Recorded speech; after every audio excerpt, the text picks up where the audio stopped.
A confirmation about the audio, please, guys. If the audio is clear and available. Thank you.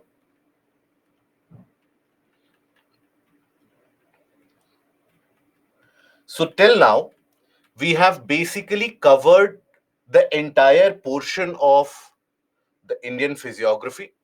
Before that, we have been covering the entire portion about the physical geography, geomorphology, climatology, oceanography, and with the help of that, we have managed to take a look at the world geography as well. What actually happens and goes around the entirety of the world in terms of climatic classification, in terms of oceanic circulation. Those are the factors that we have already taken a look at. Now, after we had initiated the discussion for Indian geography, even in the portion of Indian geography, we have managed to cover areas about physiography, Indian monsoons, and the drainage systems as well. These will end up forming the bulk of the portions relevant for your examination.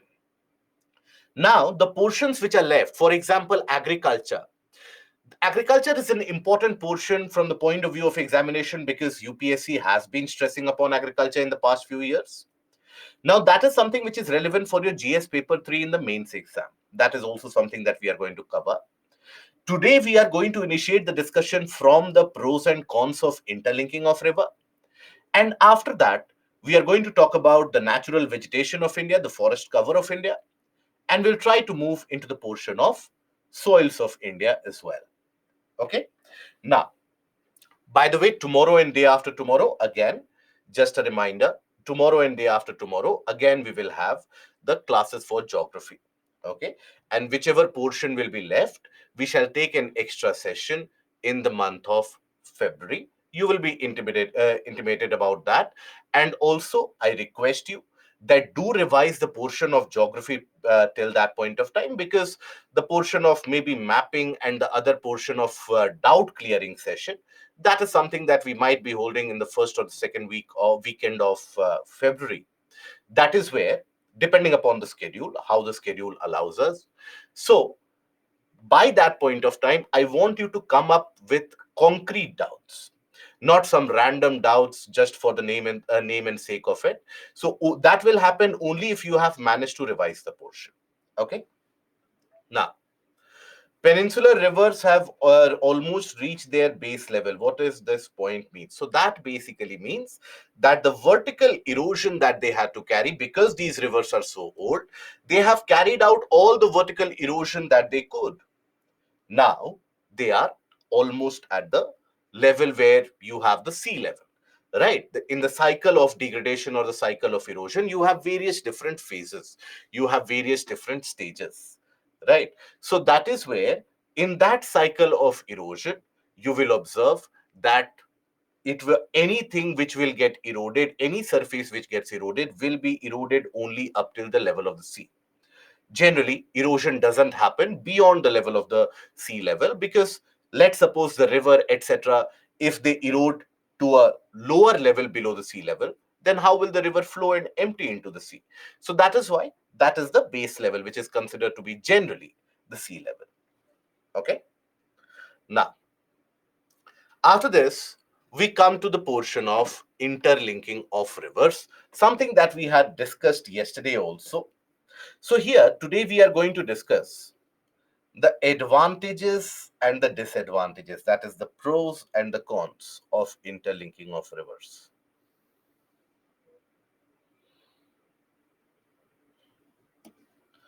Pros and cons of interlinking.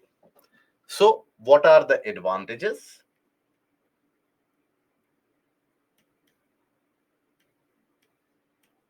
and disadvantages?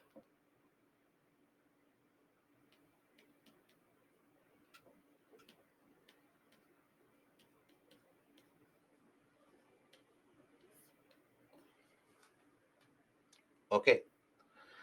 Advantages and disadvantages associated with the interlinking of rivers. So first of all, we talk about the advantages. What can be the advantages which can be attained once we carry out the interlinking of rivers? So the first will be caters or would take care of twin problems.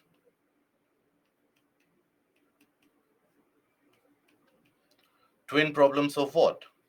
Twin problems of flood and drought. Okay. Why and how? By transferring the excess amount of water from a surplus river basin to any river basin which is in deficit. So that transfer is carried out here. Then, after that, more availability of water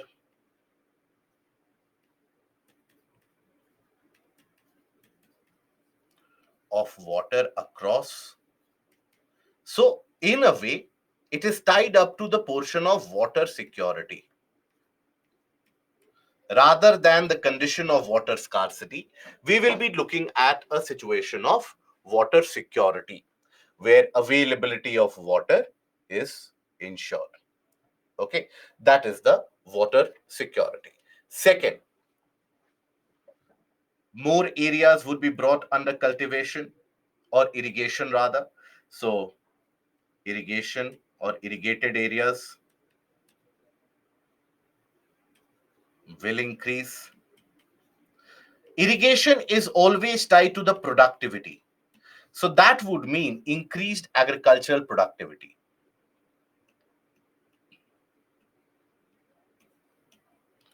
Increased productivity. Okay. Then after that, you will have more cultivable areas.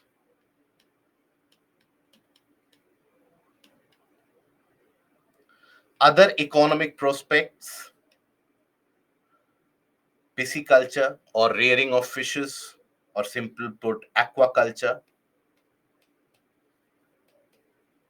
and its economic benefits.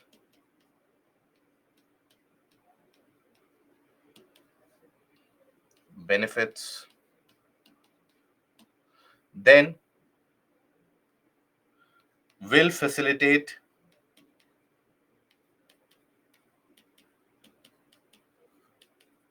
inland navigation, that is transfer of goods, men, and material through the river channels, right? That transport and transfer of men and material through the river channels, that is the inland navigation. So here, that it will facilitate the inland navigation here.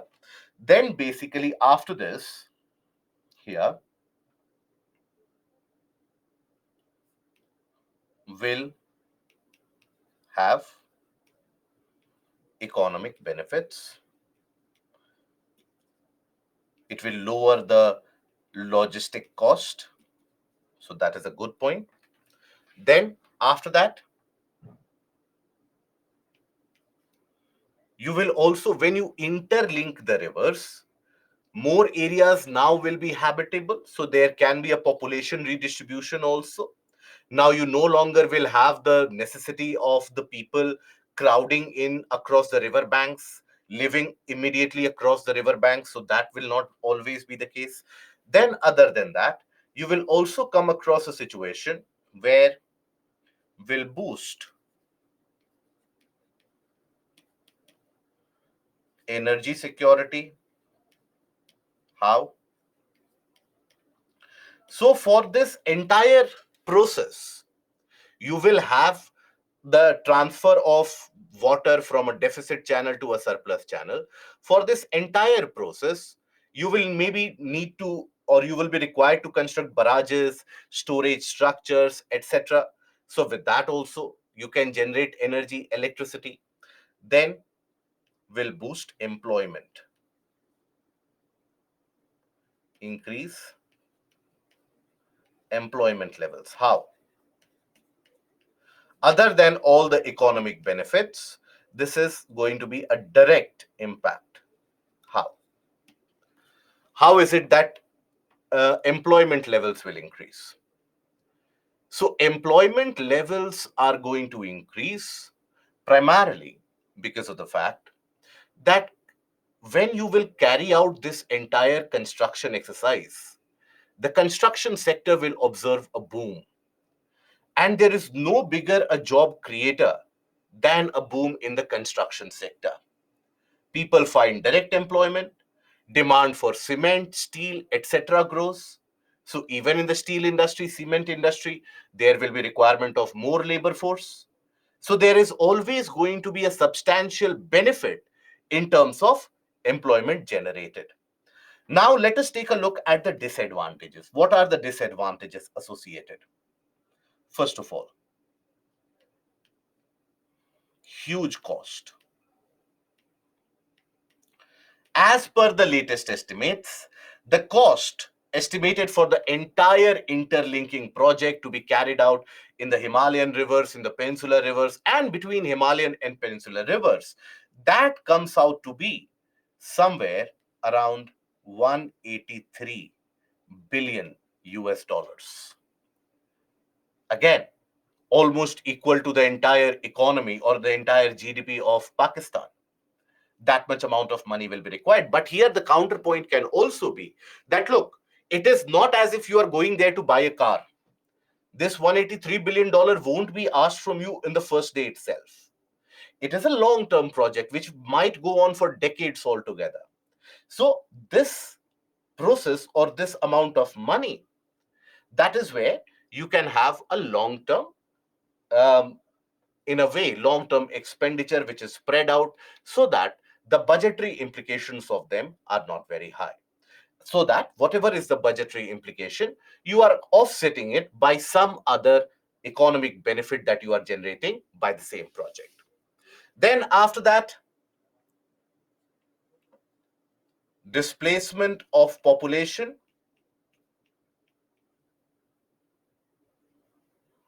Displacement of population in significant amounts. Why?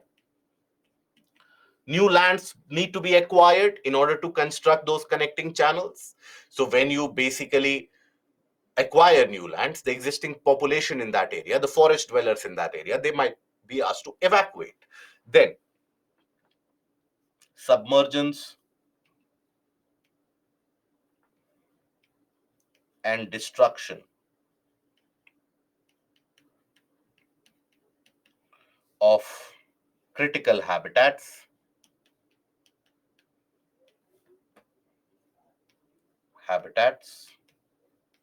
for animals.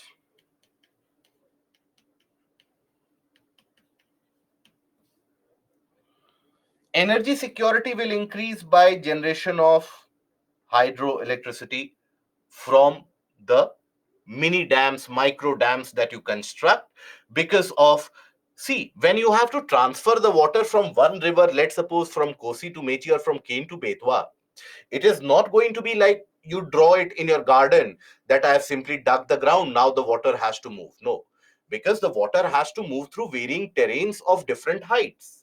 So you will need to construct various different barrages and storage structures.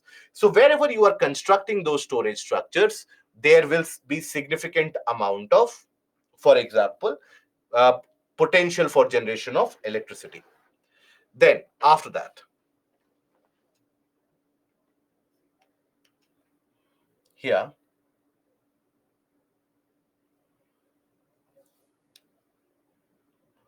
new schedule PDF will be provided for us. Which new schedule? Yes, obviously, why not? Write to IS Live, you will get that. Then after that, here, destruction of aquatic habitats due to mixing of water from various rivers. Okay. Then cultural and traditional reverence for the rivers shall lead to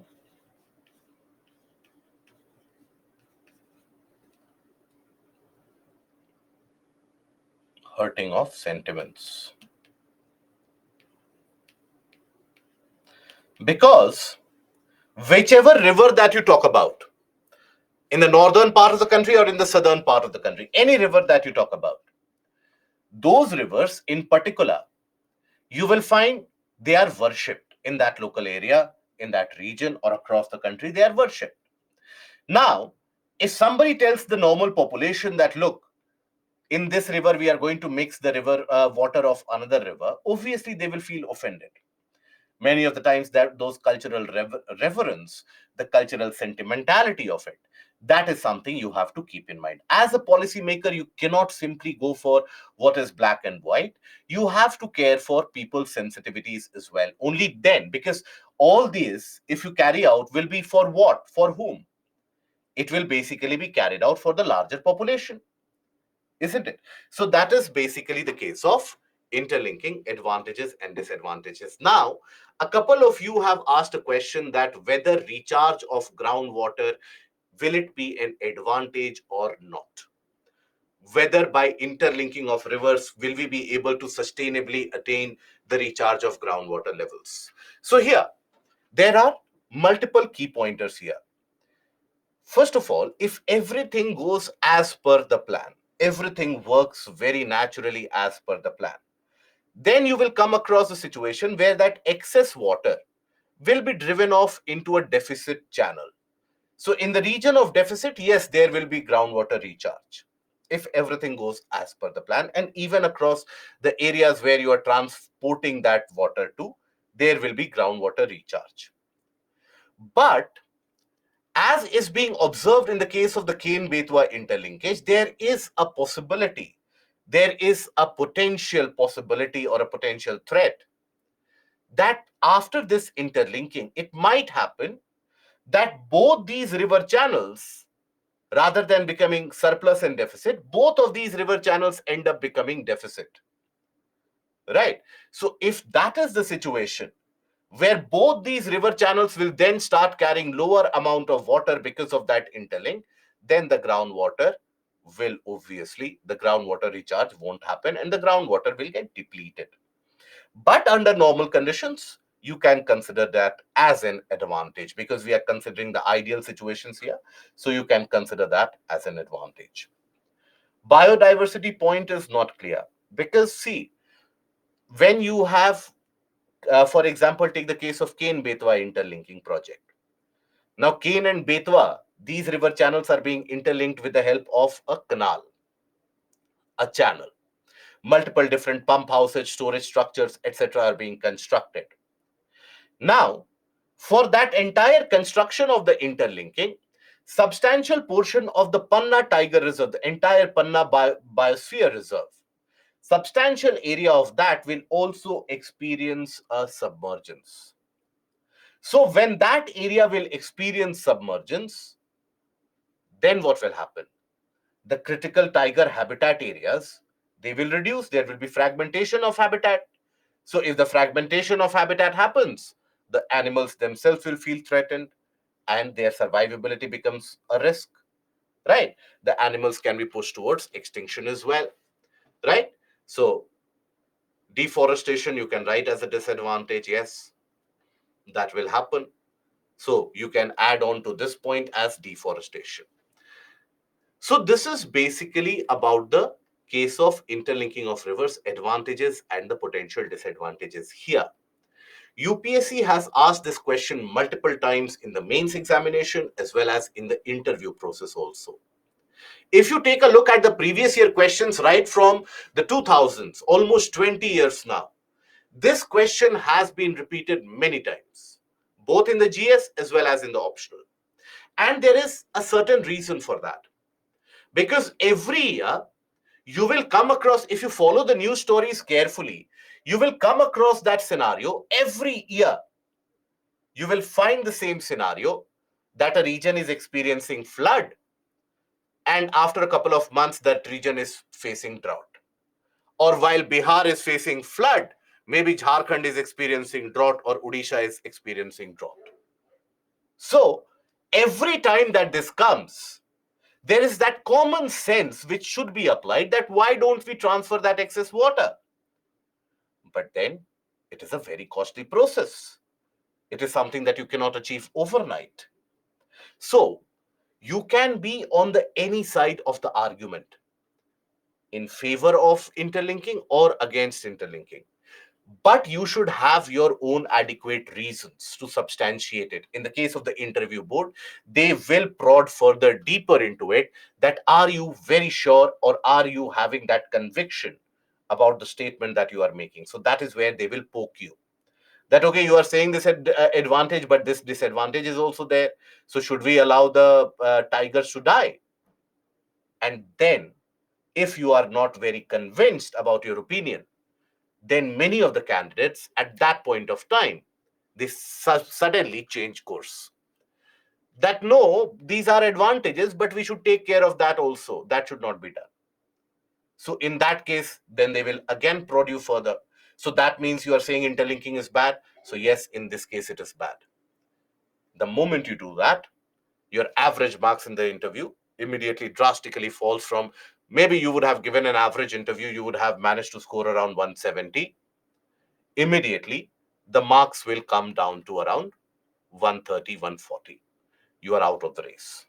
Okay. So have that kind of a substantial conviction, that what is it and which portion of it and why is it that you are convinced. And in the mains answer, while you conclude this answer, always ensure, regardless of which side of the argument that you stand in, that is up to you, regardless of whichever side, when you are concluding the answer, always conclude it by saying that this is not the final solution for water security.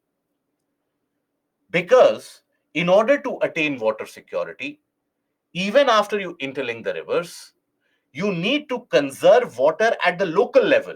You need to ensure that water harvesting is done, micro share or watershed management is done, micro irrigation is practiced, so that water conservation is promoted. Unless and until you promote water conservation or the conservation of water resource, the problem will persist and present itself in various different types and forms. Okay, so that is where you have to balance your answer, that regardless of whether the interlinking is done or not, water conservation at the micro level is the need of the hour, which needs to be promoted right to the grassroots level, from the conservation of the local lakes, ponds, and conservation of the river channel also. Only then can we truly expect an India of a brighter future, or water secure India, whatever you want, you can state there. Okay. So that is the case of interlinking of rivers. I hope that is clear. I hope at least none of my students, or none of the students who have read from here, none of them would find this to be a difficult portion to tackle. You can bring other additional points also if you want, or when you will come across multiple different news stories from now on till the time of your examination. Multiple different news stories and articles will be written about that. Multiple editorials will be written about this. That is why it is evergreen in UPSC's dictionary. Okay. Now, follow the portion of current affairs in this. Okay. Now, here, this is the proposed interlink. As you can see, there is a Himalayan component, there is a peninsular component. The Himalayan component, for example, if you observe this one, Kosi-Mechi interlink.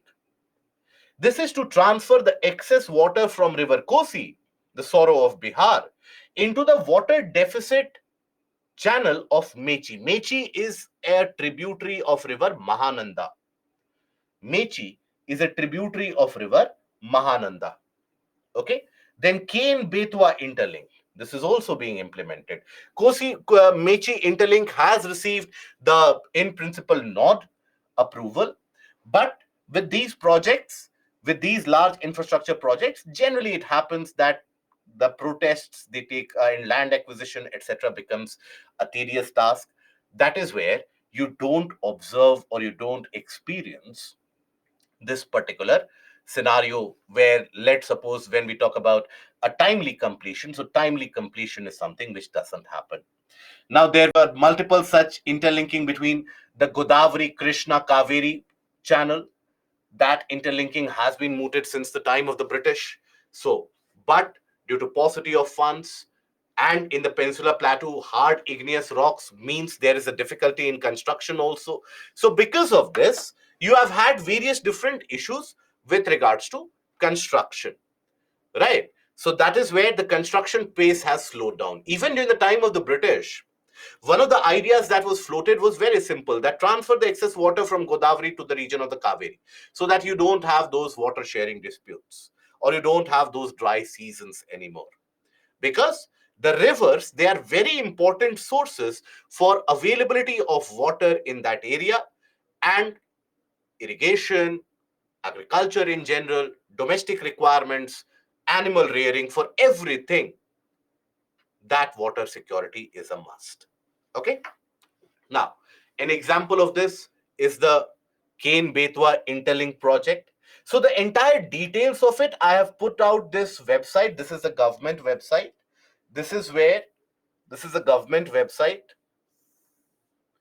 If you are unable to find this on the entire link, then find it by this link itself and you can then navigate your way through. You will get the latest data about the storage structures which are present. You will end up getting the latest data about, let's suppose, the uh, various different interlinking projects, what is the stage of completion. So that can be your one-stop solution for it. Okay. Now, here, when we talk about the Kane Betwa interlink, so, do we need to learn all the interlinking projects? The answer is both yes and no. No, because you possibly cannot end up learning all of them. Yes, the region, the portions which have been mentioned in the current affairs, which have been in discussion in current affairs, you should know it.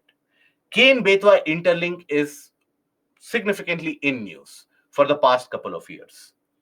Okay, so that is why you can have questions being asked from this particular Kane Betwa interlink. So Kane Betwa interlink, that is said to be providing that water, availability of water in the otherwise dry and restive regions of Bundelkhand. Bundelkhand region in the northern part of Madhya Pradesh and the southwestern part of Uttar Pradesh is a very dry region, not receiving much amount of rainfall, semi-arid area. So Bundelkhand, over a period of multiple years and decades, has been a region which has experienced series of various crop failures, has been a witness to rising debt levels by the farmers, because the farmers, they borrow it from the money lenders, they get trapped in that entire debt cycle. Farm suicides have been very common. So this Bundelkhand region has always experienced water deficiency for some time now. As a consequence of that, this is a region where you have substantial amount of out migration. People migrate. Even those who have some amount of land, they sell it off because they are very sure that this land will be a liability for me in the long run. So they sell it off at cheaper rates. They migrate to the nearby cities in Delhi, in Mumbai, in Rajasthan, in Madhya Pradesh, in Uttar Pradesh. They move to the nearby capital areas and they sometimes work as migrant laborers, sometimes they work as daily wage earners. So that is where the impoverishment of Bundelkhand is directly, indirectly tied to the water scarcity which is prevalent in that area. That is why this Kane Betwa interlink is has been mooted, is being constructed to provide that water security in that area. Okay, so that is the case of the Kane Betwa interlink. Here you will see various different powerhouses being constructed. tunnel like structures, etc. Everything is constructed. So this construction process is a long run process. It has got lot of potential for job generation, but it has got these damages also. For example, this Kane Betwa interlink is going to submerge some areas of the Panna Biosphere Reserve, which will impact the habitat of the tiger population, where the tigers have to move out from their existing areas. Already you have images which come around where the construction is going on, and photographers have taken that images, sad images, where the tigers would normally roam.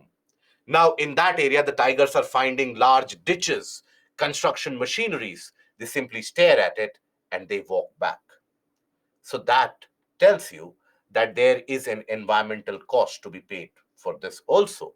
But is that cost only a short term cost, or is that going to be a long term cost? That is something that you have to analyze. Okay. Now, then after that, we come to the portion of forests. Forests in India. Now, this is going to be relevant both for your prelims as well as for your mains exam. For your prelims, here, types of forests, regions where they are found,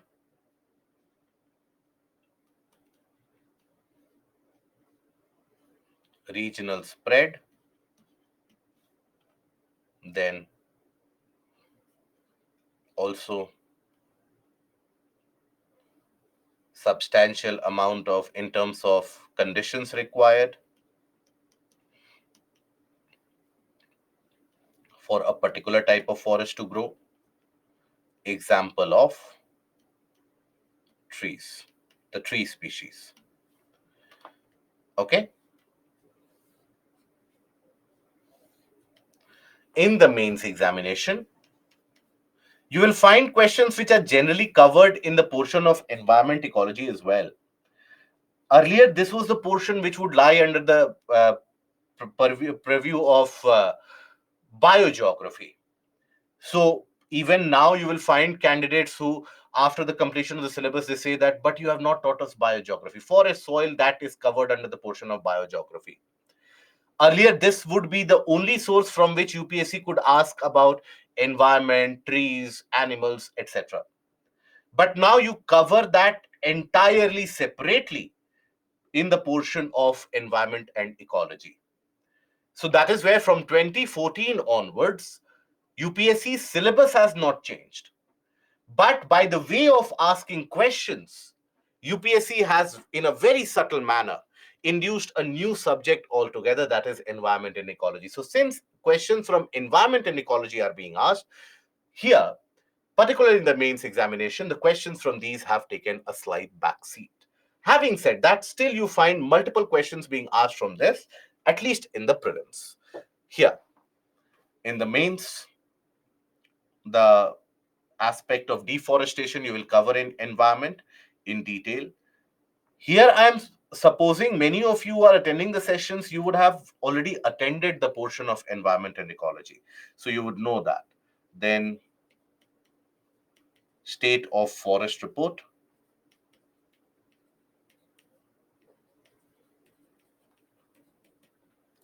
The latest one. And changes from the previous report. This can be relevant even for your prelims. State of forest report.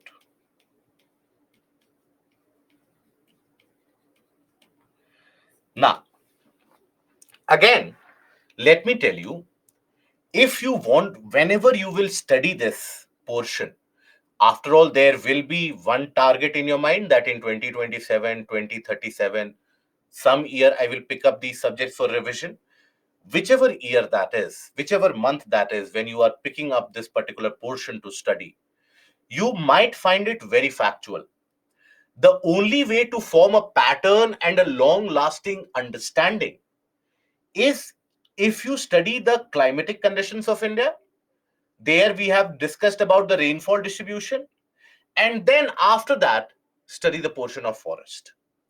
So I will show you the map also. If you keep maps of the rainfall distribution of India and the forest distribution, you will find a greater similarity. Why? Because when we talk about the type of rainfall, the climatic conditions across the country, after all, the forest in an area that will be driven by those external realities. It is not as if the people in West Bengal have a certain nature, so that is why here only these trees will grow.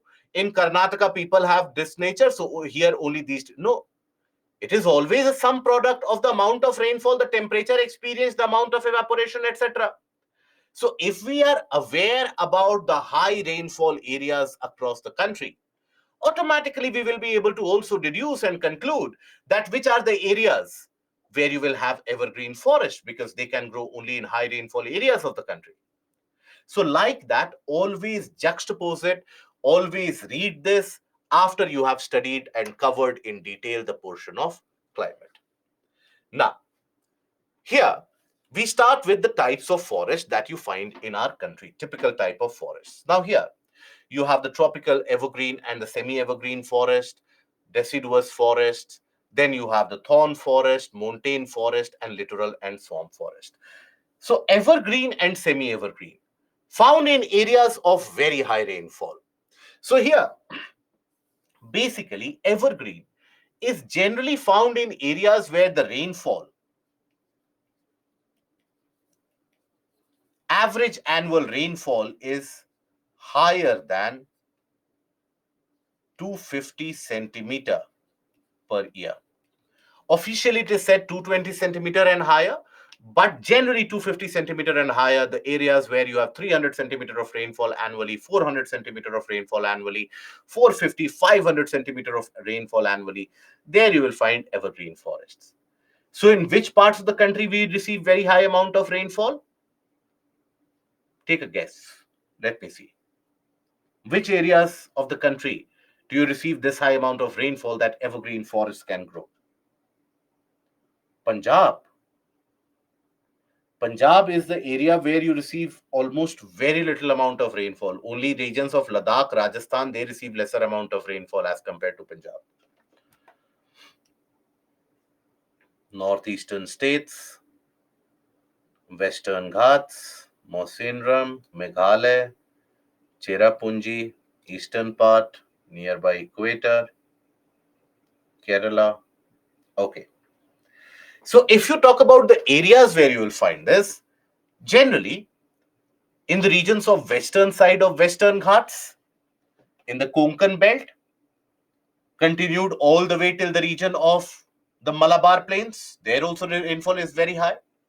So western part of Western Ghats, Andaman Nicobar Islands, and the northeastern states. Okay, these are the areas where you will find this. Semi-evergreen. Here, the density of trees is slightly less in comparison. It is not as dense as the evergreen forest themselves, slightly less density of trees. So rainfall requirement around 190 to around 220 centimeter.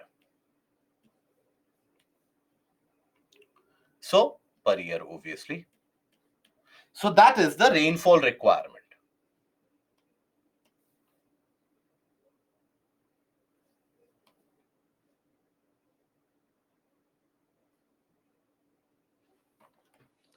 Okay, that is the rainfall requirement. So 190 to 220 centimeter per year. Now, after this, you have the deciduous. Deciduous forests are the most widespread forest across the country. Across various parts of country, it is the deciduous forest which is the most widespread one. So deciduous in itself is divided into moist deciduous, These are, by the way, deciduous forests. They are also what are known as the monsoon forests. Okay, these are known as monsoon forests. Why? We have discussed this previously also, but let me tell you again. Deciduous trees or deciduous forests are those where you have, at a mass level, at a large level, the leaves are shed by the trees. The trees shed their leaves during the dry season. Why? In order to conserve water. Because in the dry season, if the leaves continue to lose water from the pores by the method of transpiration or evapotranspiration, then what will happen? You will eventually come across a scenario where the roots will also be rendered dry and the trees might die. So, in order to protect themselves, the trees will start shedding their leaves during the dry season. And again, when the monsoonal rains come, all the leaves will be regenerated. So that is why prior to the monsoon, during the dry season, this forest will look bare and barren. And after the monsoon, it will look very green, flourished, and dense. Hence the name monsoon forest. Here you have moist deciduous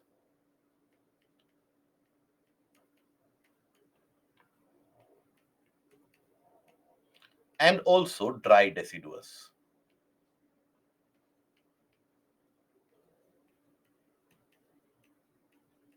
So when we say a moist deciduous, this is where rainfall requirement is. On an average, if the rainfall every year is around 140 centimeter per year, ideal for moist deciduous. But what is officially slated is between 100 to 200 centimeter.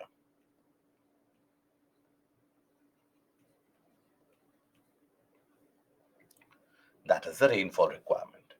And dry deciduous, less than 100, from 70 to 100 centimeter.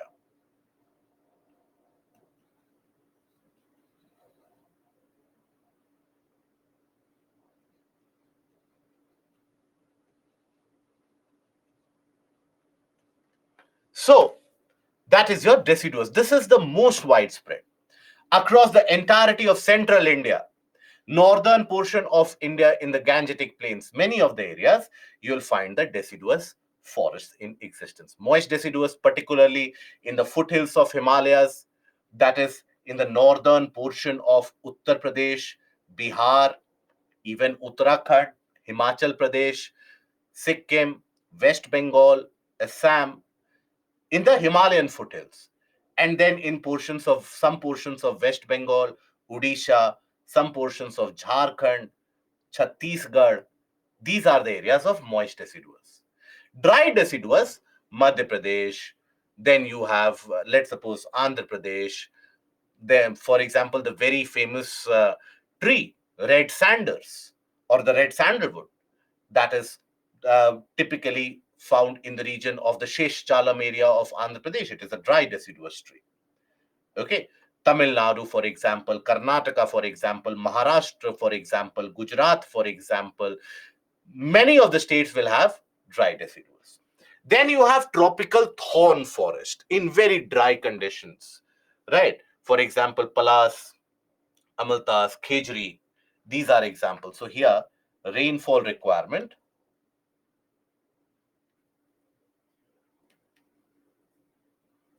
rainfall basically is around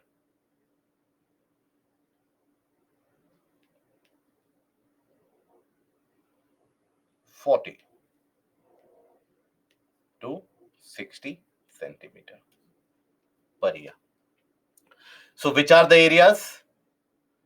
The rain shadow zone of the Western Ghats, Vidarbha region of Maharashtra, in certain areas, Telangana, some portions of northern Karnataka, Rajasthan, Punjab, Haryana, and western UP, right? Even in the region around Delhi. If you ever, if you have been to Delhi, if you live in that area, if you ever happen to venture in the surroundings of Delhi, what do you observe? You will basically observe the situation where you will have the scenario where you have much of these thorny trees, thorny forests, for example. Right, lot of these thorny forests will be in existence. So that is the case of the tropical thorn forest. Then after that, mountain forest in the mountains,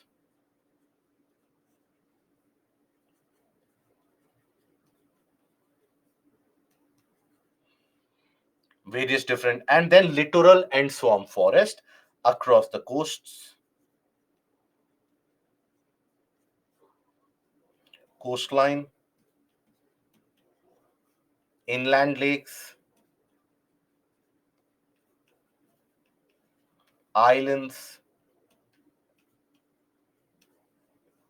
etc. So in these areas, you do get the littoral and swamp forest to be in existence. Okay. Now, here, this is the map that I was telling you about, where if you keep the distribution of the forest along with the distribution of rainfall, you will find a glaring similarity in existence. For example, the regions which typically receive very high amount of rainfall, western part of Western Ghats, the northeastern states, etc. The regions which traditionally receive very high quantums of rainfall, okay, these areas you will find evergreen vegetation to be present. Deciduous forest is one of the most widespread, as you will observe. So, because the average rainfall across the country is between 100 to 200 centimeter.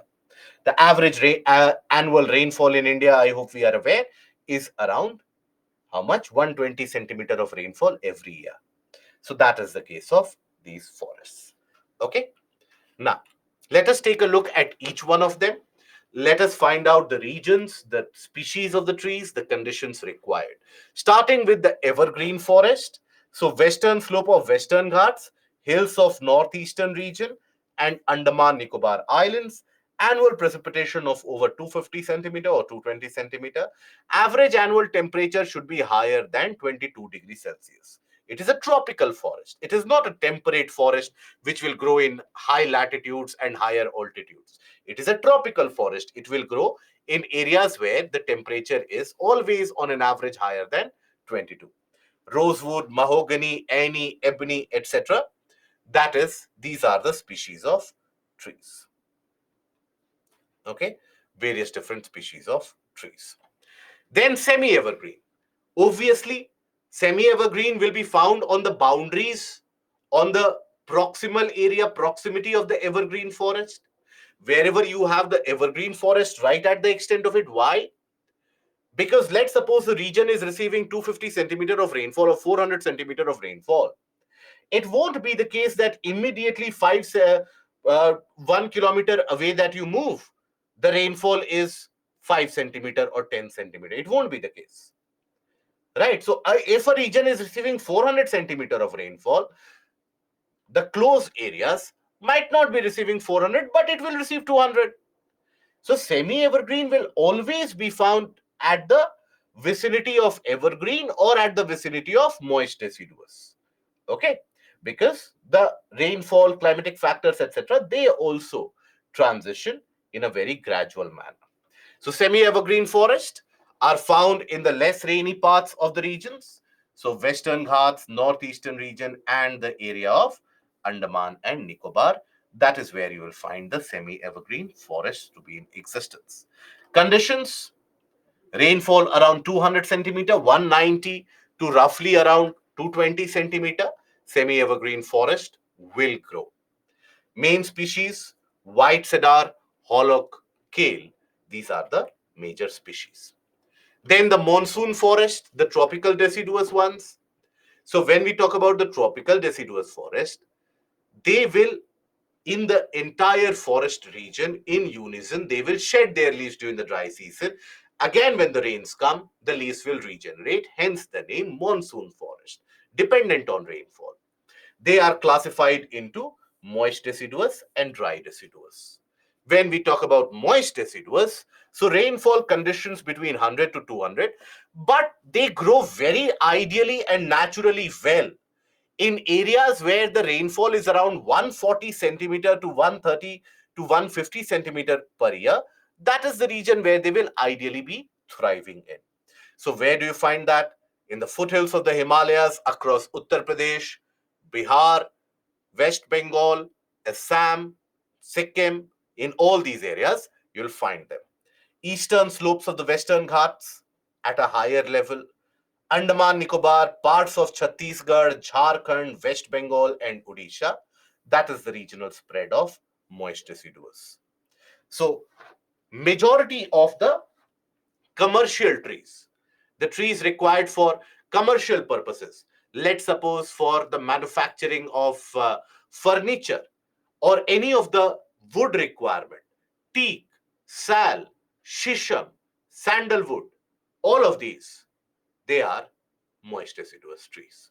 So teak, sal, shisham, hurra, mahua, amla, simal, kusum, and sandalwood.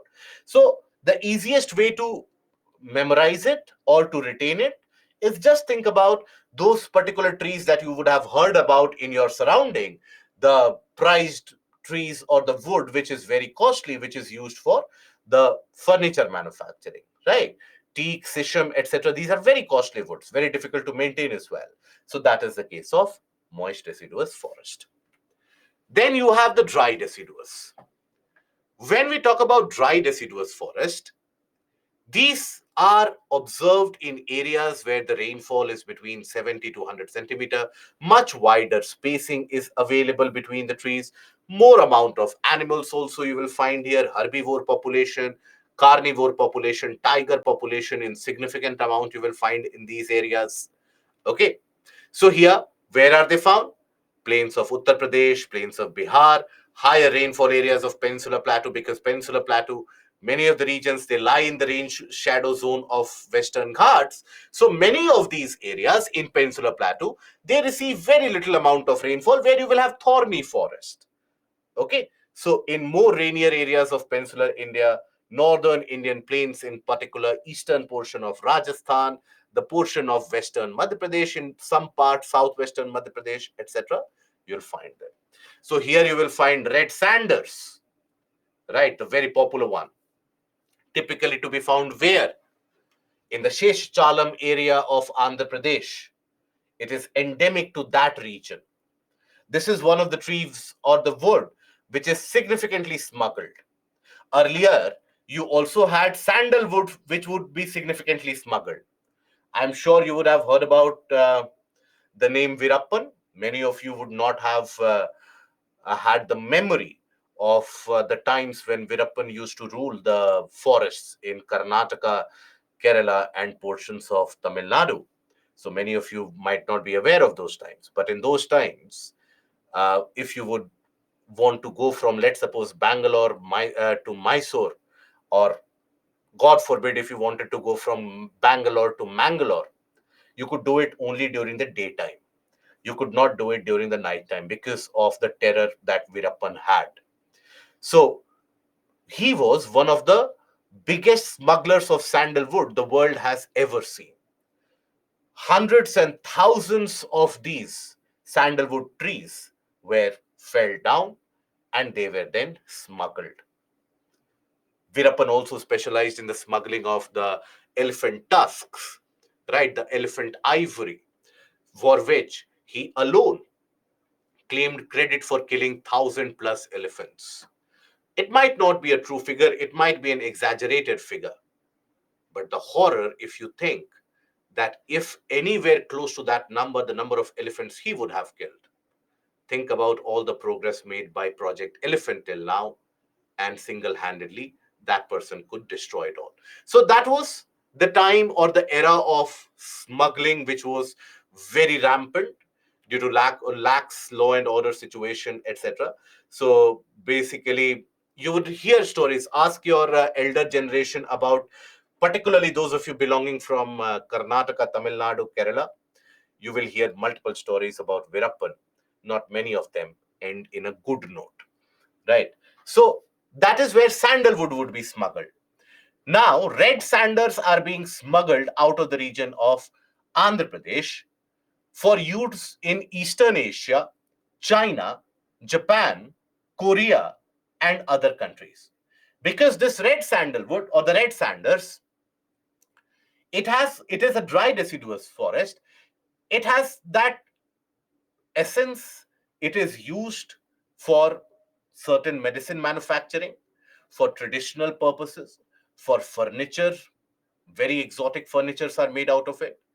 And also, this red sanders is also used to manufacture acoustic instruments in the region of Japan. So it is smuggled. The problem with this is that this tree takes close to around 20 years to mature.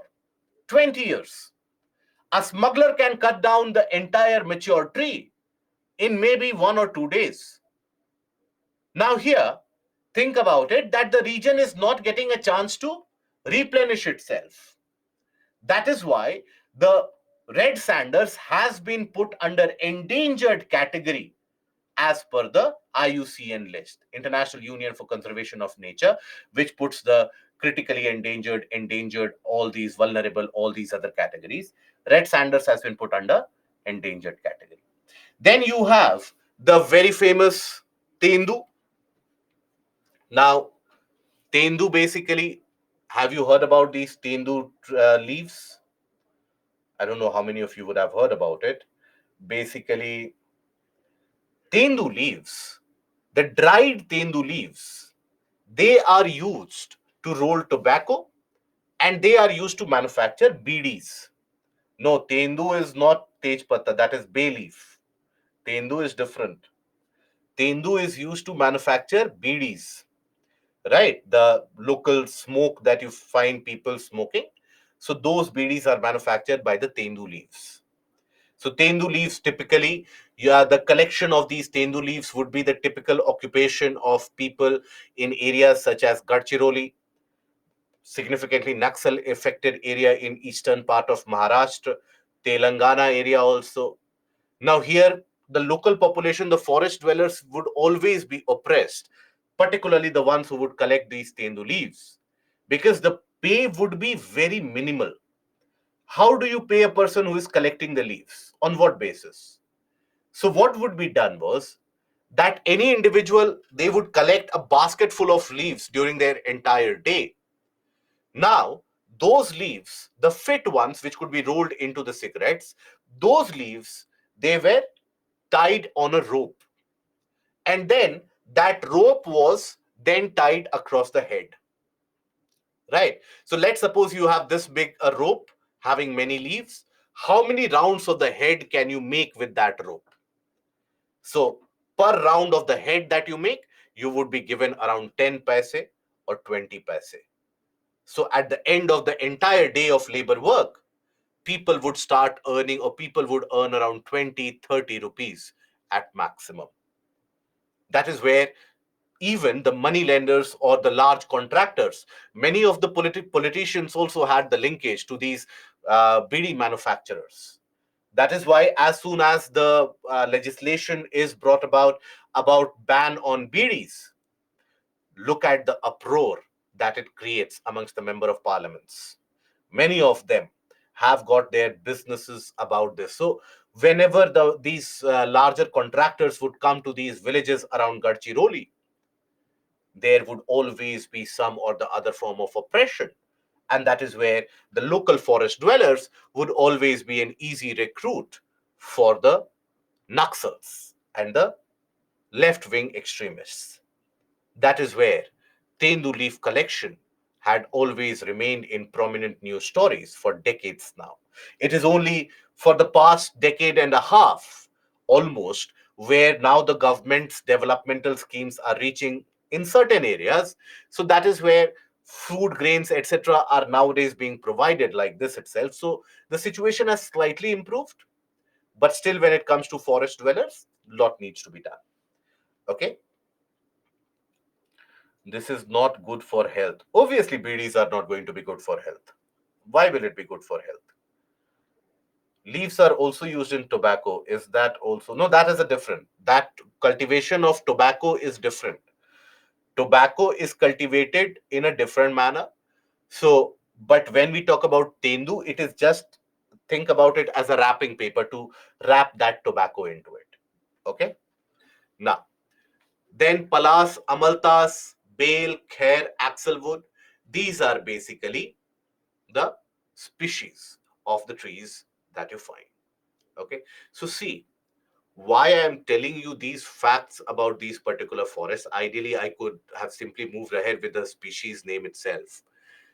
When you associate any particular story, any particular real fact around a, any name that you have to learn, generally the tendency is that it is retained for a longer period of time.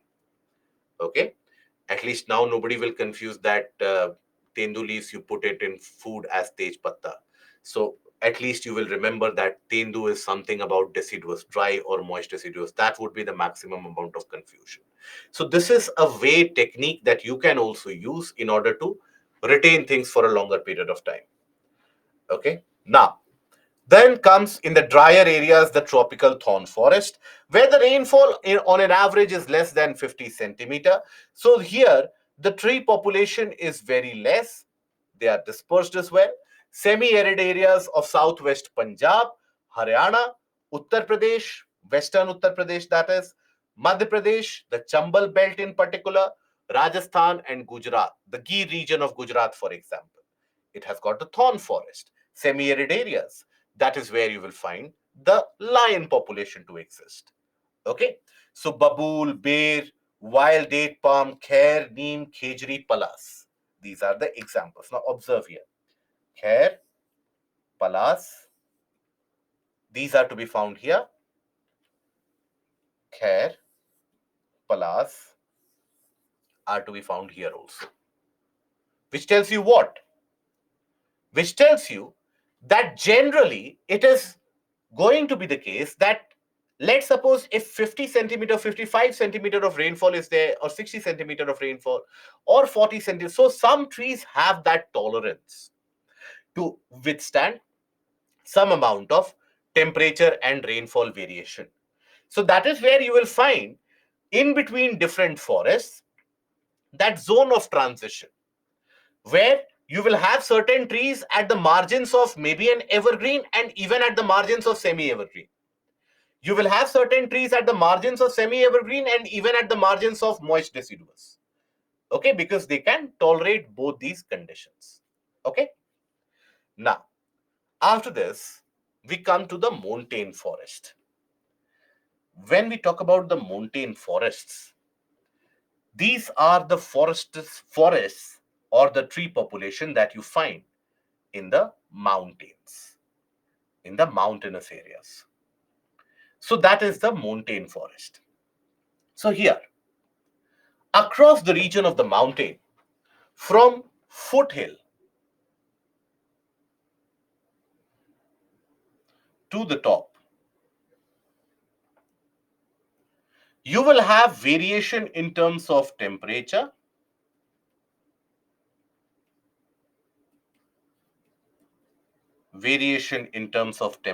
will be observed, isn't it? And also, as you move across the mountain, variation in terms of rainfall also.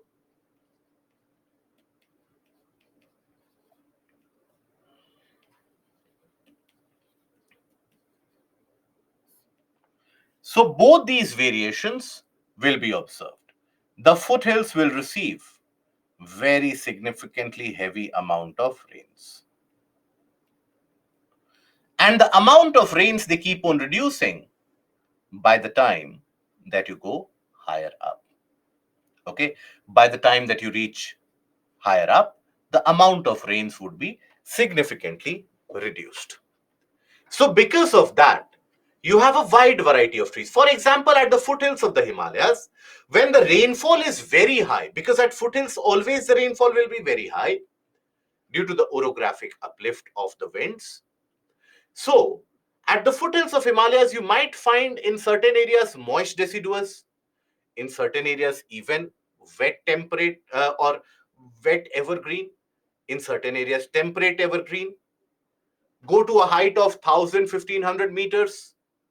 Again, the conditions of rainfall, if it is very high, evergreen, deciduous, these kind of trees. Then, as you move higher up, 1500, 2000 meters above sea level, or at a height of 2500 meters, you'll find the coniferous trees, the conical trees, right? Deodar, walnut, these kind of conical shaped trees, they will start dominating. Further higher than that you go, trees will not be present, only grasses. That too will be seasonal in nature. During the summer season, the grasses will grow. During the winter season, everything will be covered in ice. And then, eventually, at the top, you will find mosses and lichens. Right? Mosses and lichens, the tundra vegetation that we have studied. So that is the variation. Now, the variation of forest in the northern mountains, that is going to be very different from the variation of forest in the southern mountain or southern hills. Because in the peninsular part of the country, whether you consider the region of Nilgiris, Sayadris, anything, when their height, Vindhyas also, their height is not as high as the Himalayas, even nowhere close to the height of the Himalayas. So there, because the height of the southern mountains are less, and they're closer to the equator also, average annual temperature will always be on the higher extreme. Okay, so the type of vegetation that you find in the southern hills and mountains will be very different from the type of vegetation in the northern hills or mountains. So take a look at the variation here. First of all, varied successive vegetation from the tropical to the tundra, which change with the altitude, which does change with altitude. Okay, in the foothills of Himalayas, you will find deciduous forests. That is something that you find in the foothills of Himalayas. Then 1000 meter to 2000 meter, wet temperate type of forest. Okay. Now hill ranges of northeastern India, hilly areas of Uttarakhand, West Bengal, evergreen broadleaf forests. Then trees such as oak, rhododendron, chestnut, etc. That is something that you will predominantly find in this area. Okay. Now, further higher that you go, cheer pine, chinar, deodar, walnut, these are also significantly useful for commercial purposes. For example, this is a deodar tree. Now, the deodar, its wood is very costly for furniture building, very sought after, significantly sought after. And all these are conical in shape. They grow at a greater height. They have that conical shape in order to adapt to cold conditions and snowy conditions, snowfall. Now, trees such as cheer pines, for example, they also secrete some oil, the sticky fluid that they secrete from the branches, from the twigs. So that is also secreted by cheer pine. Now, as a result of that, you will find that in these cheer pines, it is also something which is used for manufacturing of biofuel. Sikkim is one of those states which is using cheer pine trees in order to manufacture biofuel. Okay. Now, further higher that you go, 2200 meter to 3000 meter, temperate grasslands, they are present. They might be in many of the regions seasonal in nature. During the summer, these grasslands will exist. During the winters, they will be disappeared. And then at a height of 3000 to 4000 meter, alpine forest and pastures, they are to be found. Further higher latitude, tundra vegetation in the form of mosses and lichens. Okay. Now,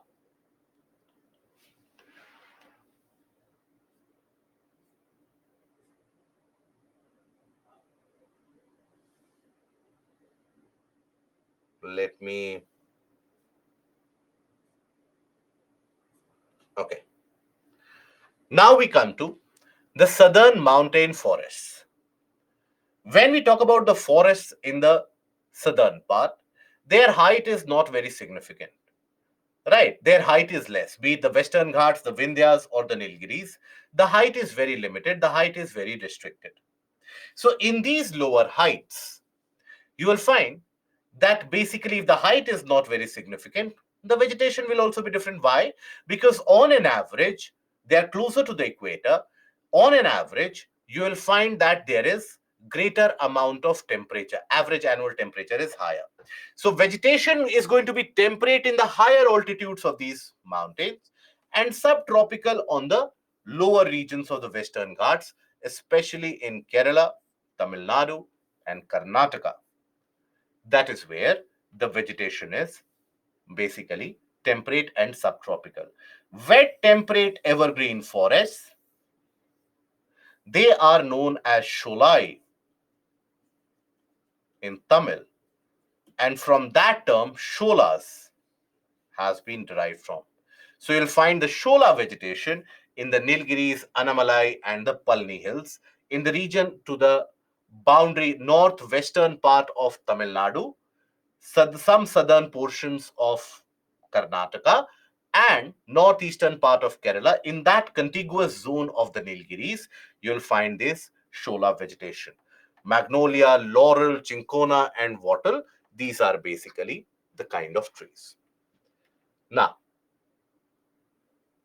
Anurag, you had a question about heat budget, my dear friend. You can take a look at that from the pre-recorded lectures, the tablet videos that you have.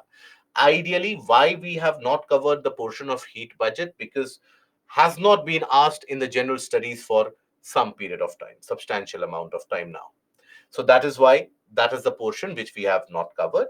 You can cover it from the basic NCRTs also, but it is something not very much required for the GS. And hardness of plant will be equal to the plains plant. That will be depending upon the trees. Oak, for example, oak tree will be very hard. Deodar will have very hard wood. Okay, so it depends upon which kind of tree that you have. Now, then we come to the littoral and swamp forest.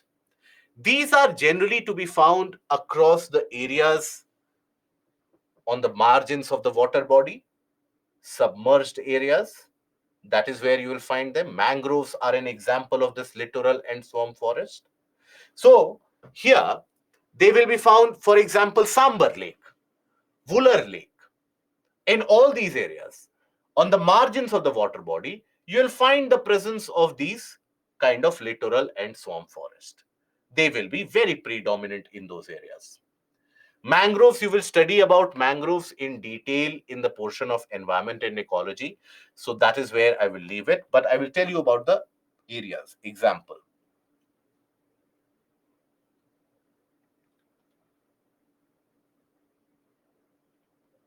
Megha, sir, you don't cover the okay. Megha, I will ask this. So from the rest of you, I ask, when we talk about the roaring 40s, the furious 50s, and the shrieking 60s, what exactly are we talking about? Are we aware about that? Because Megha is saying that we have not covered about it.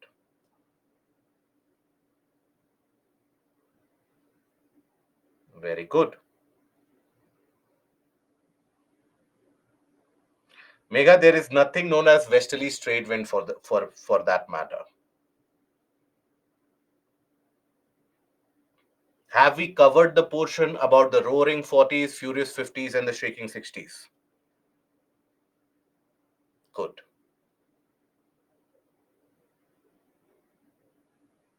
We have. So, Megha, we have covered it. Kindly look at the module 7 again, where we have talked about the permanent wind system. We have covered that why they are named so. They are present. In which portion are they present? Northern hemisphere or southern hemisphere? Southern hemisphere. Very good. Why are they named like that? Because the wind speed is very high. Why the wind speed is very high? Force of friction is very low. Okay. So It is a simple thing, Mega. So before you say that you don't cover Westerly's portion, that roaring 40s, 50s, furious 50s and 60s, please, that is why I am saying, please don't be dependent on the annotations of the PPT. That I will attend some portion of the class. For the remaining portion, I will get annotations of the PPT. That should be sufficient. That is why from the first class in itself, I had made it clear the discussions that we have in the class, just be regular to that. All the portions will be covered. Okay, please don't be dependent only on the annotations, that in these 3.5 hours I'll do something better with my life. I will get the annotations, I'll use that as a point of reference. Then it is not going to help. Then rather than the annotations of the live class, you can virtually get the notes. You will have the various different faculties across the market who give their notes also. So why to attend the live session in that case? The purpose of that live session is so that that true to and fro discussion that many of the times we have. For example, whatever we have discussed about red Sanders, if anybody is dependent on annotations of the PPT, they will not find any detail about red Sanders there. But if I ask the present population in the class that in which part of the country are red Sanders found, almost all of you will be able to answer that it is in Andhra Pradesh, the Sheshchalam area. We have discussed about it. So please, in case you have mixed the session, if you want to gain the benefit out of it, look at the recordings. Okay? Right. So littoral and swamp forest, example, do red sanders float? Generally, the trunks of the trees, they will have a tendency to be carried by the river. Generally, the trunks of the trees, larger trunks of the trees, they will have, because inside them, the material is not very dense. So most of the tree trunks will be carried by the river. So I hope, I'm sure you are talking about the movie that you have seen, where they throw the red sanders into the river and river carries them. So that is the case with most of the trees. For example, during the Uttarakhand disaster, you had multiple of these trees uprooted in the region around the area of Kedarnath and Gaurikund area. Many of those tree trunks were carried all the way to from Rishikesh up till the area of around Kanpur. So you have that. Okay. So here, when we talk about these littoral and swamp forest, example is the mangrove population.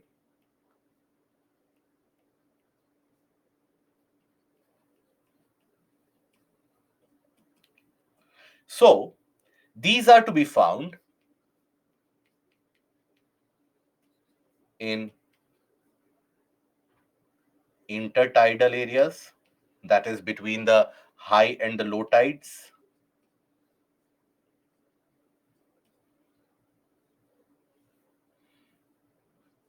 Yes, Hari, very good. It is Koringa, not Corina. Then across inland lakes and reservoirs,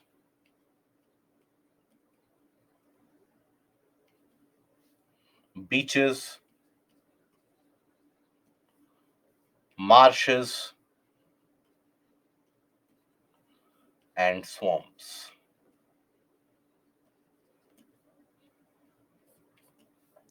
So in India, where will you find them? Across all the coastal states,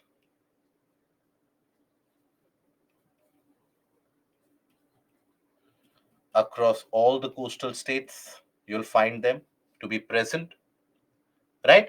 I'm not going to write here Maharashtra also, Gujarat also, Goa also, Karnataka. I hope you will be able to summarize that. In the region of Run of Kutch, in the region of Sundarbans, Sundarbans has got the largest mangrove population in the country. The name Sundarbans in itself is taken from the Sundari tree. Sundari tree is the example of a mangrove tree. Sundari vegetation. So, from here, Sundari tree has the name Sundarbans been derived. That is a forest of Sundari trees. Hence the name Sundarbans. So, Sundarbans has got the largest population of mangroves in India, followed by Bhitarkanika, and then comes the region of Korenga and so on. So here, then in the region of Run of Kutch,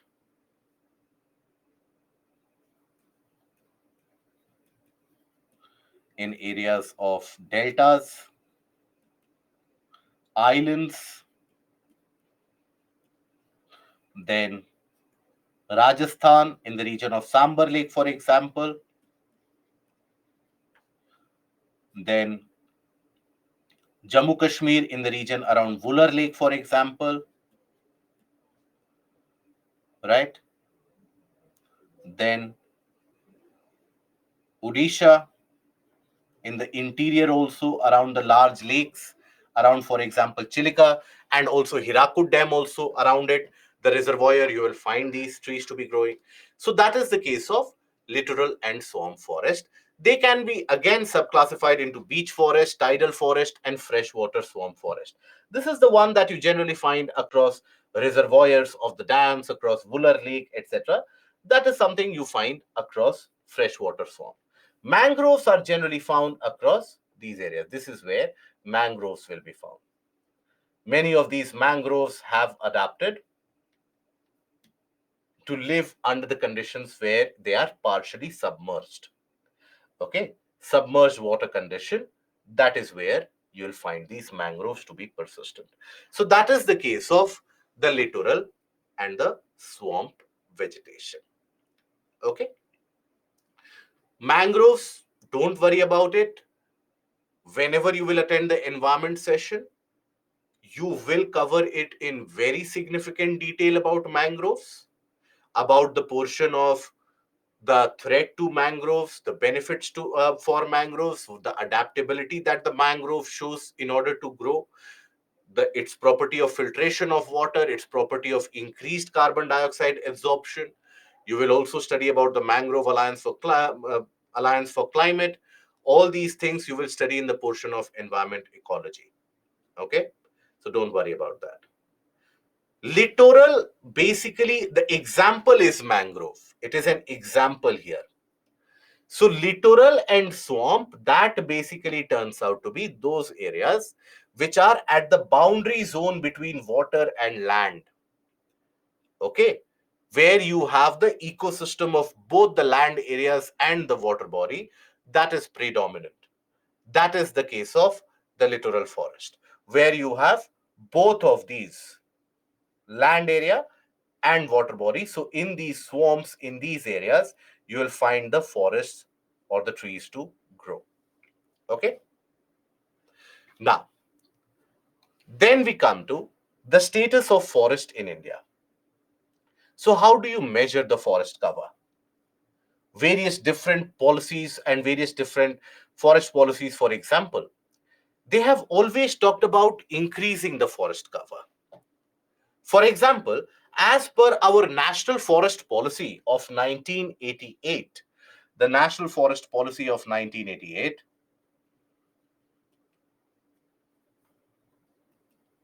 Forest Policy of 1988,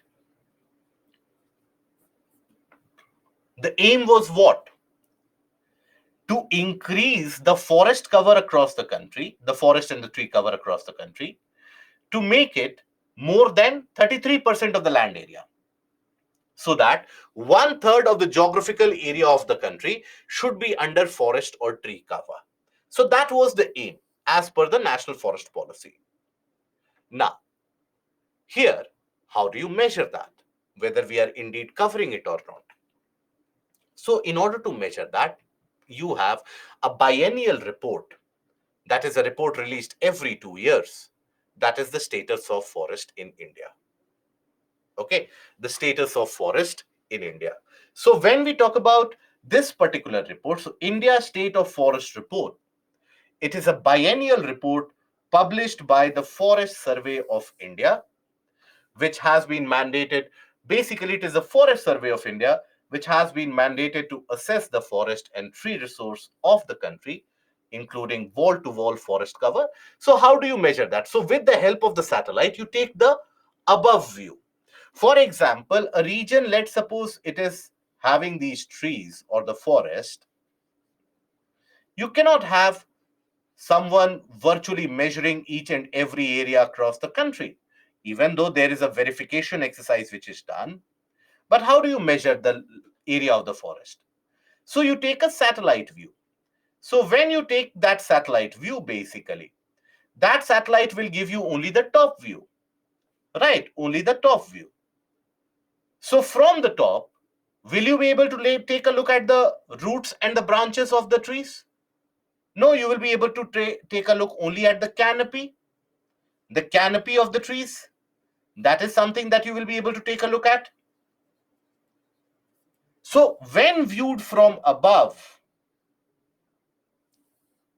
you will be able to observe an image somewhat like this. Only the topmost canopy of the trees will be visible.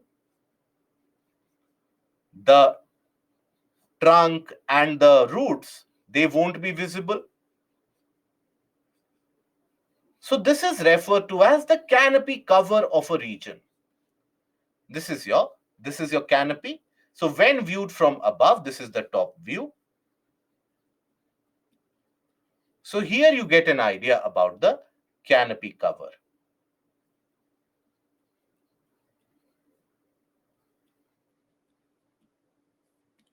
So if in an area the canopy cover is high, you have the classification of that, right?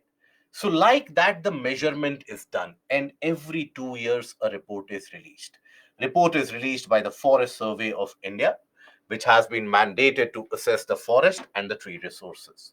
And starting 1987, around 17 assessment reports have been completed, have been published. The India State of Forest Report 2021 was the 17th report. The India State of Forest Report 2023 is still being finalized, is expected to be released in this month or next month.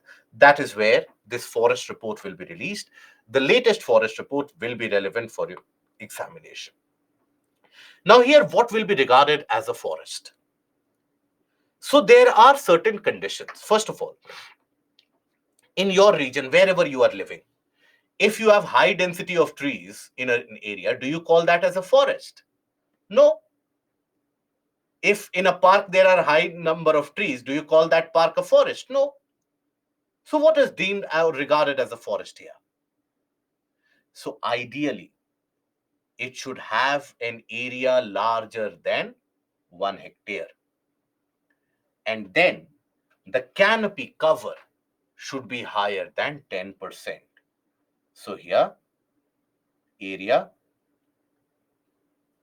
larger than 1 hectare and canopy cover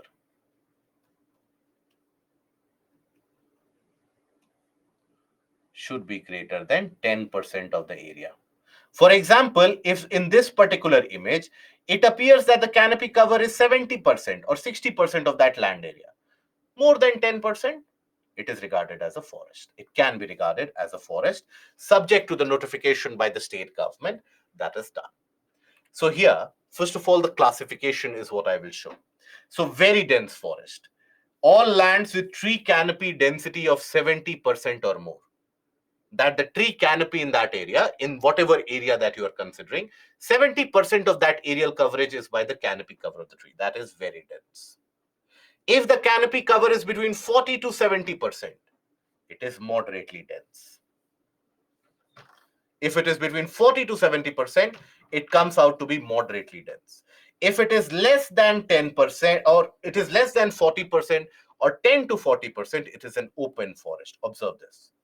Something that you will significantly find in the region of Haryana, in the region in the vicinity of Delhi, etc. There you will also find this scrub land, where degraded forest land or you don't have trees representing even 10% of that area. So that is the scrub land. Okay. So this is the classification generally associated of the forest land. Okay. Now, this is the 2019 report. Canopy cover here, this is the canopy. When you have a tree, the tree's foliage, that is what is referred to as the canopy. Okay. Now, This is the 2019 report in a tabular manner. Why I have indicated this is to tell you what areas to concentrate upon when the new report gets published. So here, for example, you will observe in this report that very dense forest, 3%, moderately dense forest, 9%, open forest, again 9%. Right? You have to observe these, whether this has changed, increased, decreased. Total forest cover, 21.67%. Okay, that is the total forest cover in terms of the geographical area. The tree cover comes out to be 2.89. What is the difference between a forest cover and a tree cover? So in your area, let's suppose there are multiple trees in a park.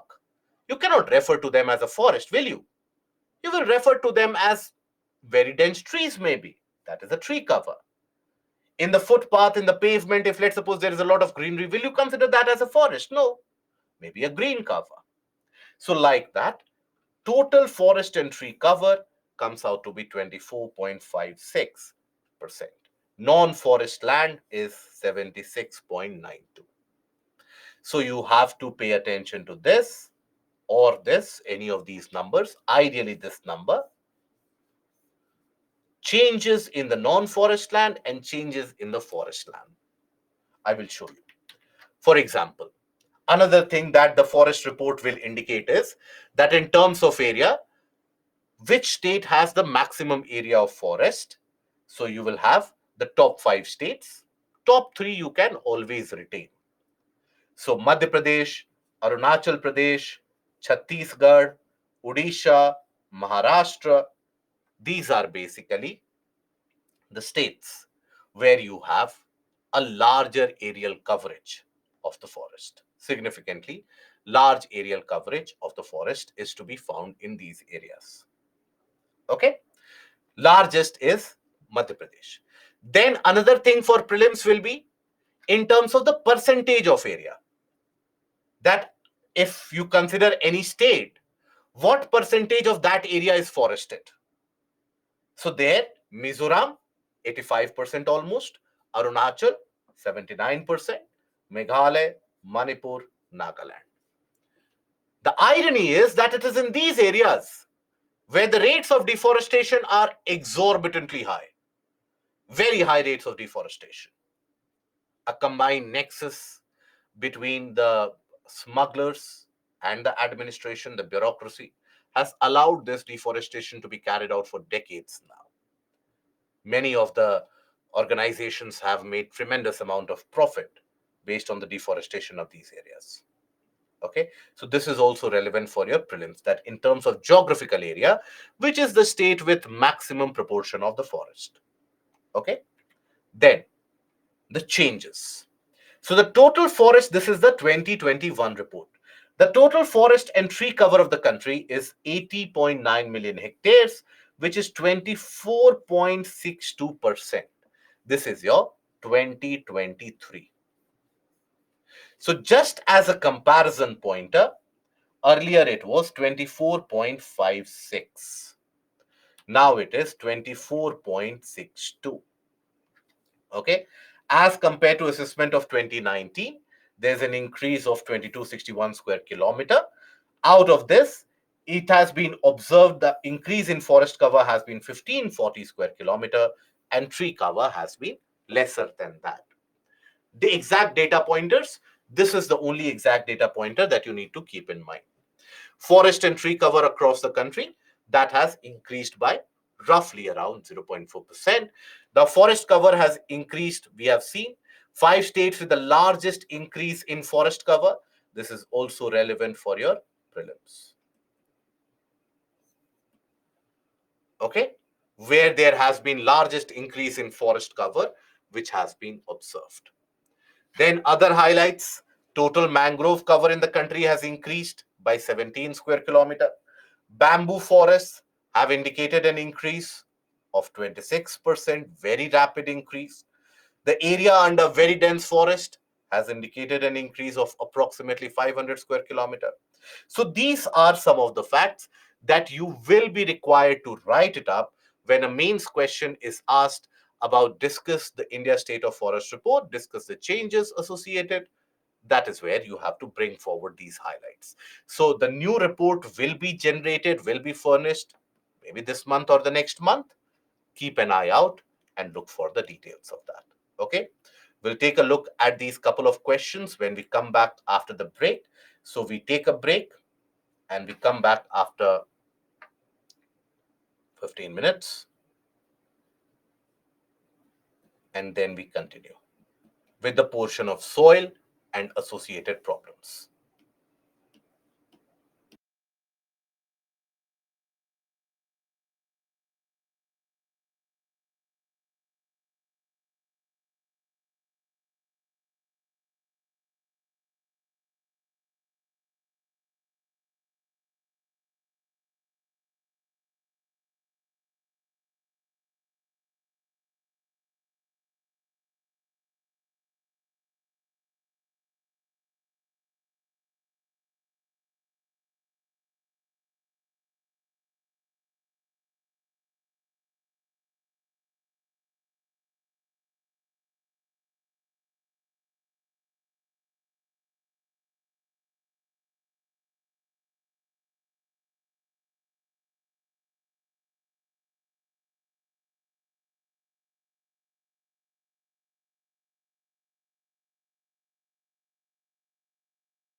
A confirmation about the audio, please, guys. If the audio is clear and available, good. So now let us take a look at the questions which have been asked from this particular area. Few of the questions. In India, in which one of the following types of forest is teak a dominant tree species? So teak is a dominant tree species of which of these forests? This should be a simple one.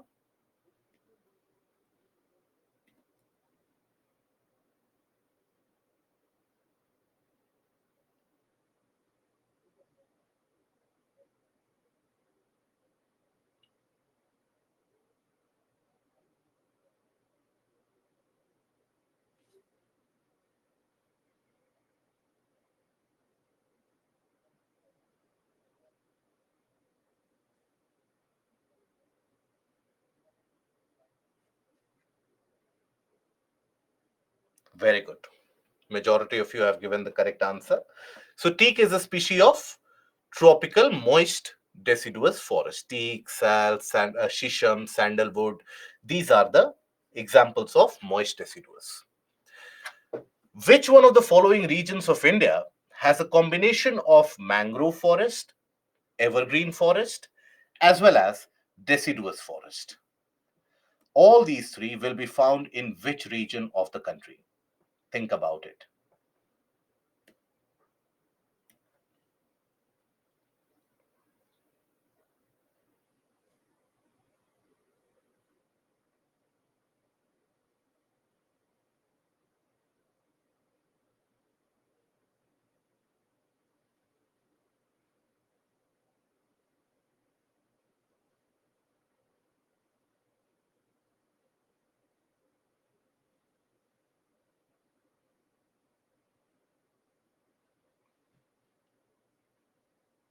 Very good.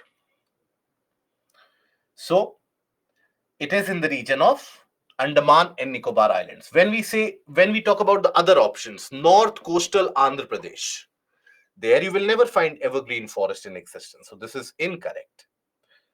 Southwestern Bengal, right? Southwestern Bengal basically is where you are talking about the boundary zone or the border area between West Bengal, Jharkhand, and West Bengal and Odisha. So there, evergreen is not found. South coastal Saurashtra, there you will not find the presence of evergreen forest again. So here, the correct answer is going to be Andaman Nicobar Islands. Now, we come to the portion of soil and the associated problems, which we basically talk about soil erosion, soil conservation, soil degradation. That is something that we are going to talk about. So this is again going to be relevant for in a similar pattern for your prelims. That is the soil types.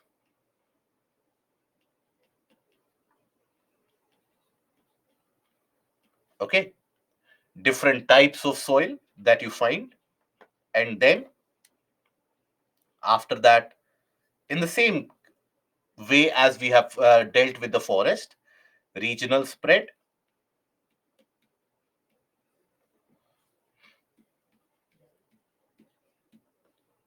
then the aspect about,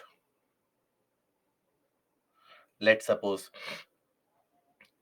properties,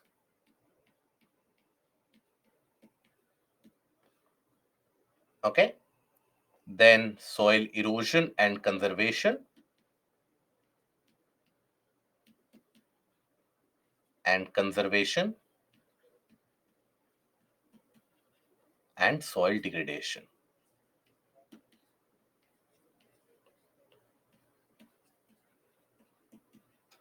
In the portion for mains examination,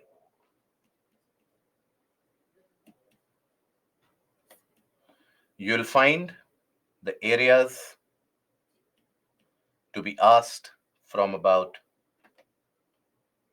let's suppose, here we talk about soil erosion,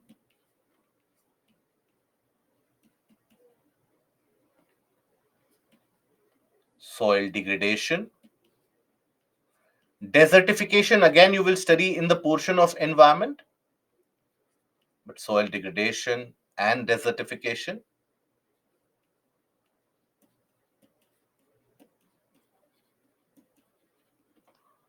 Then, other than that,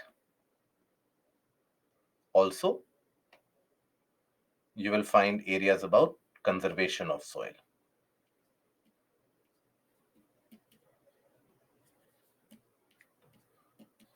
Now, in the case of forest, as I had advised you, as I had suggested to you, that read the portion of these forests only after you have read in detail the portion about Indian climate.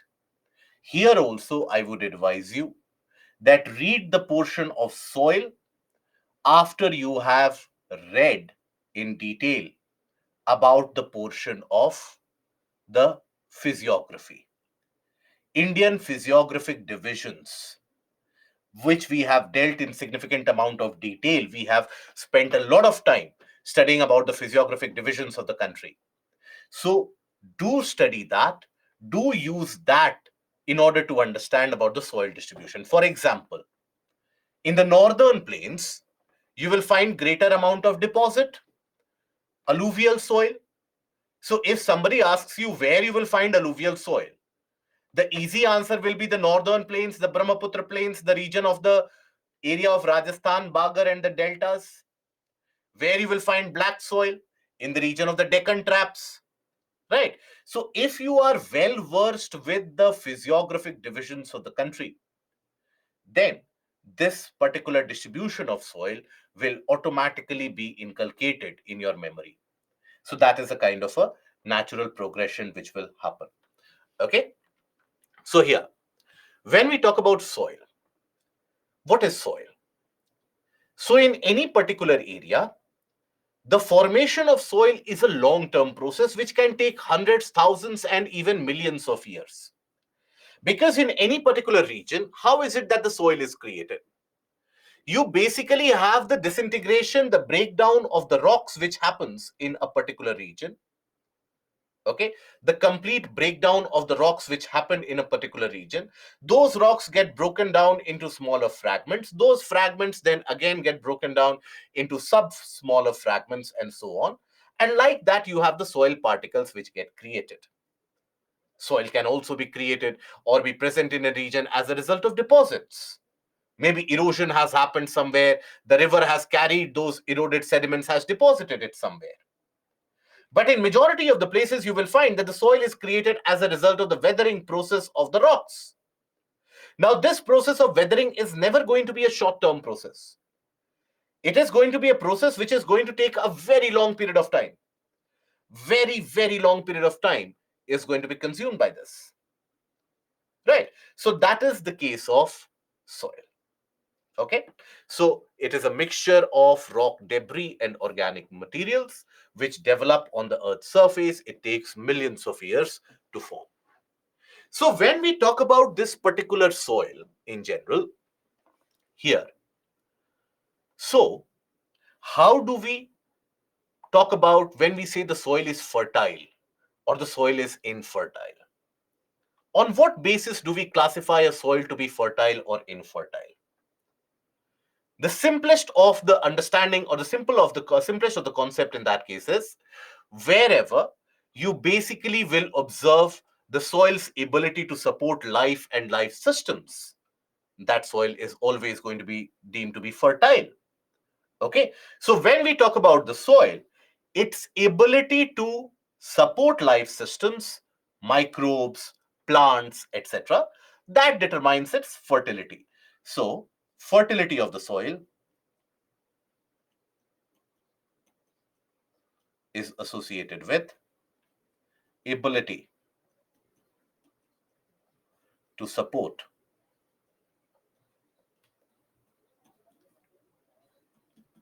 life systems. Okay, here, example, ability to support plants, microbes, etc. Now, how will a soil be able to support plants? If it has got nutrients, enough amount of nutrients, if it has the ability to trap water and air within it, because the root nodules, the thin hairs of the roots, they start taking in that amount of, let's suppose, moisture or air from the soil. That is how they supplement their requirement, right? So the soil ideally should be rich in nutrients, okay? Rich in nutrients. Secondly, now which nutrients are we talking about? So amongst these nutrients also you have a further classification into macronutrients and micronutrients. Macronutrients are the ones, the major nutrients which are required by the plants. So amongst the major nutrients required by the plants, you have N, that is nitrogen,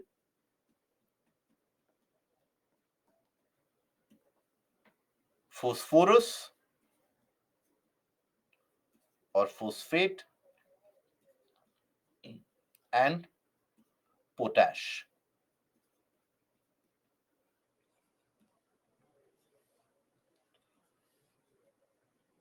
Along with that, presence of organic matter also enriches the fertility. Organic matter, microbes in enough proportion, and ability to retain air and moisture.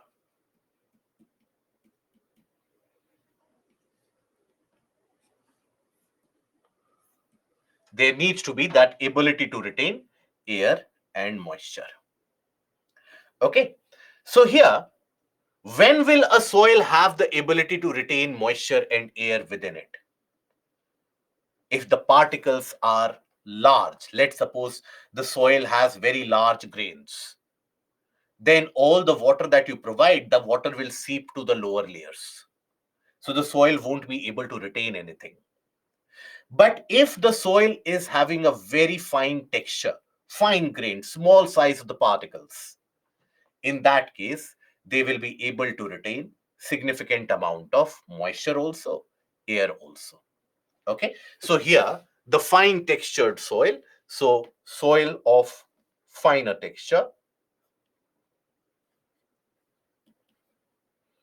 of fine texture or smaller particles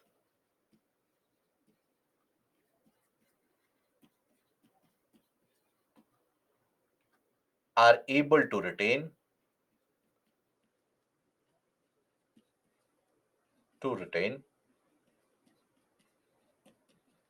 air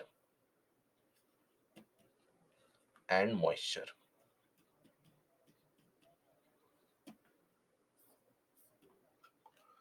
They are able to retain air and moisture for that matter.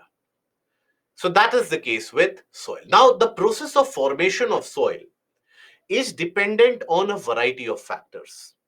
So when we take a look at the factors which influence the formation of the soil, so you will have one of the factors, that is the parent rock or the bedrock, upon whose weathering that soil has been created. So here, that is significantly influential in terms of the mineral present in the soil, right? So determines the presence of minerals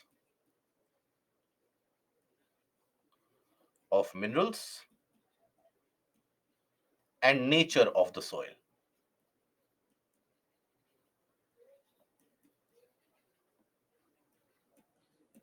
So this happens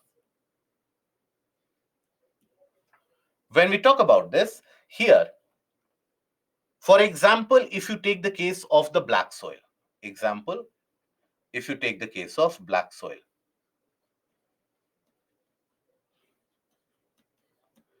So when we talk about black soil, that basically is the case where it is formed from the basaltic rocks, the flood basalt formed from by the disintegration or the weathering of basaltic rocks.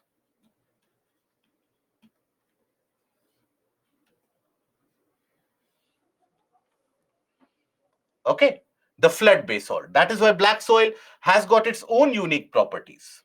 When we talk about red soil is formed by the disintegration of the igneous rocks which have been infused with iron. That is what gives that soil a color of red, the presence of iron in it.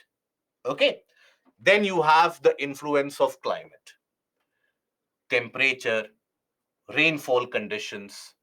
They in a way determine the rate of weathering. So here,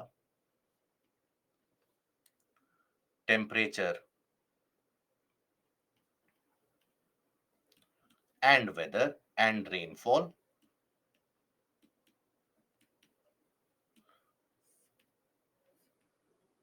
can influence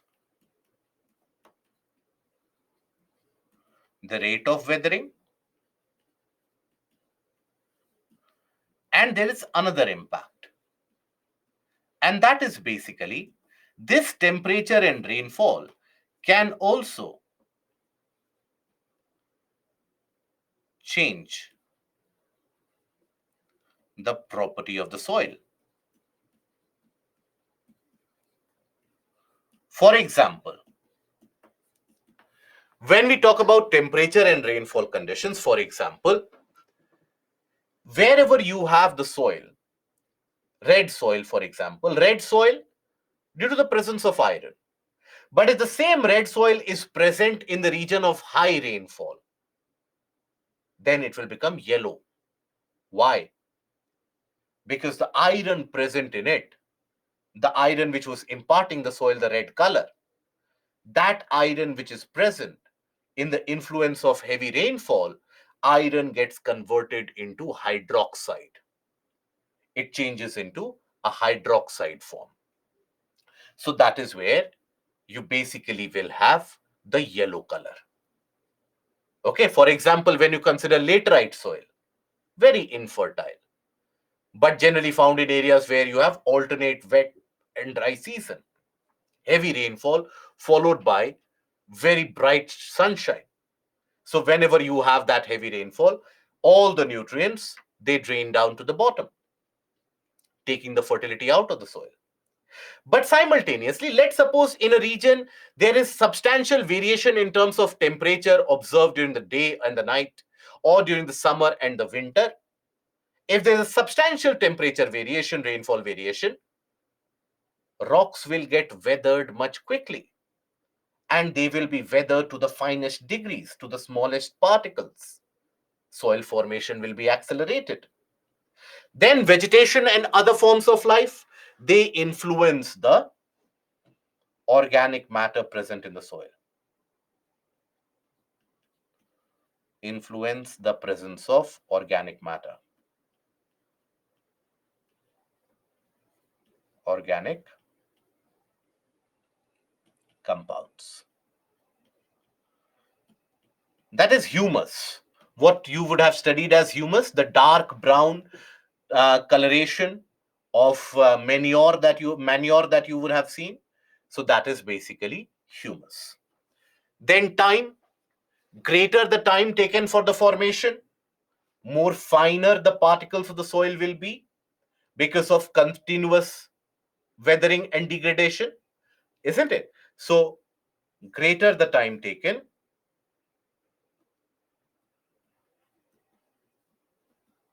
the time taken,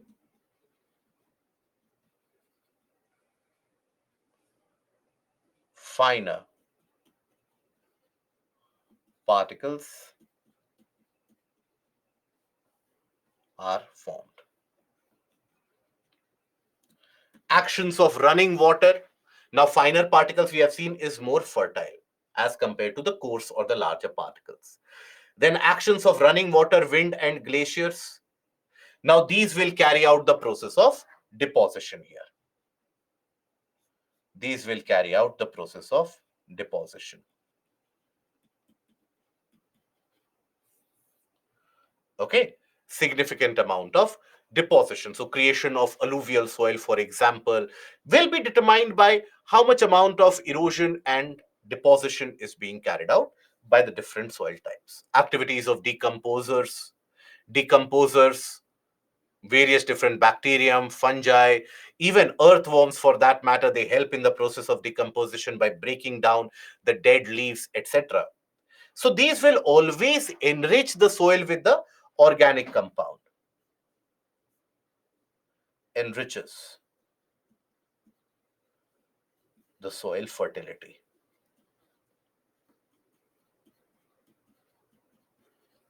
with organic compounds.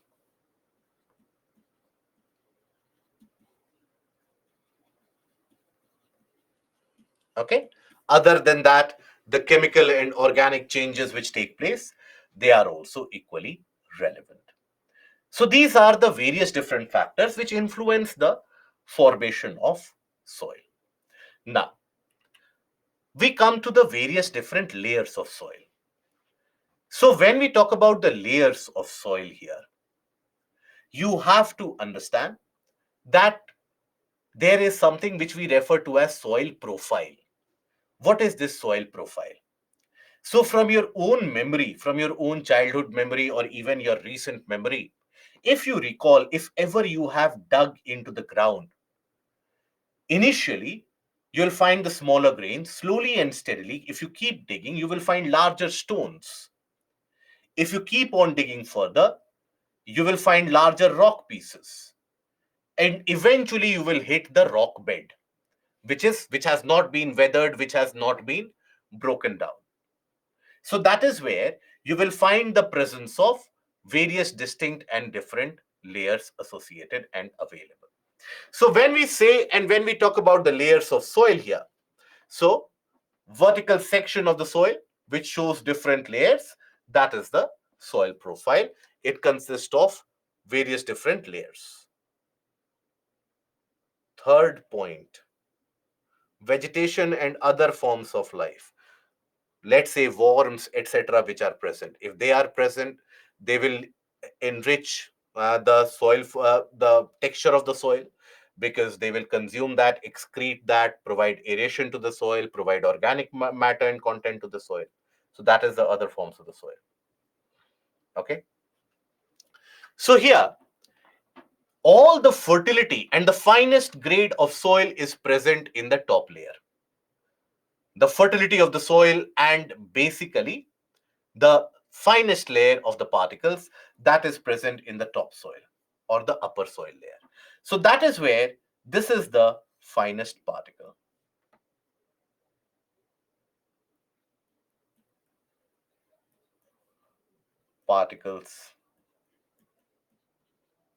of soil.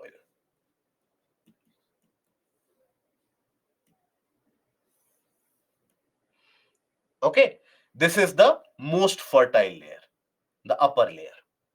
Slowly and steadily, when you go to the lower layers, they start becoming, they won't have the ability to hold that water and air within them. Everything will seep down because of larger particles. They won't be able to support life forms to that extent. That is why when the top layer gets eroded, the bottom layer is the infertile one which will get exposed. It will take hundreds of years, maybe thousands of years for this to be degraded into finer layers of soil again. It will happen, but it will take quite a substantial amount of time. It is not a short term process. It will take a very long period of time for that matter. Okay, that is about the layers of the soil. Now, when we talk about the classification of soil, India has got variety of different soil types. But for your examination, let me tell you, only few of the soil types are important. That is alluvial soil,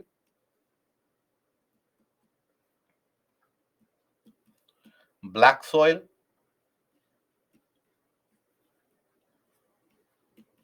red and yellow soil,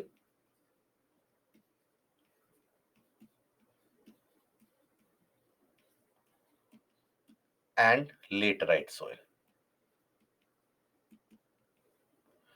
These are the ones that you have to focus upon, that are going to be relevant from the point of view of your examination. Okay, so India has got a varied relief feature, landform, climatic realms, etc. That is why even the soil type will vary. One by one, let us take a look at the different soil types, starting with the alluvial soil. So, alluvial soil is going to be created or is formed or to be found in a region how? As a result of deposits.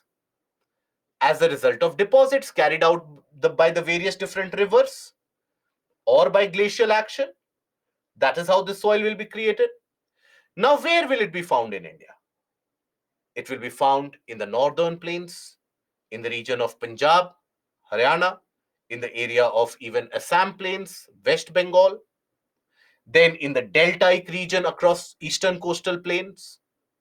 Then you have that narrow area which we refer to as the Rajasthan Bagar. There also you will find that. Right. So in all those areas, when you find that particular kind of a soil, that is the alluvial soil. Now, the rivers have brought these and deposited them. So as the rivers have brought these and then eventually has carried out the deposits, thereby, what do you observe? You will come across a situation where these will be very fertile. These will have mineral components from the rocks that they have eroded. So they will be very, very fertile.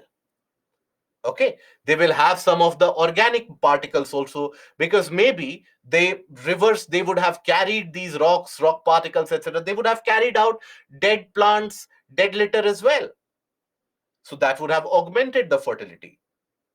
So very fertile, significantly used for cultivation. In areas of alluvial soil, you'll find agriculture is one of the main economic activities which is pursued.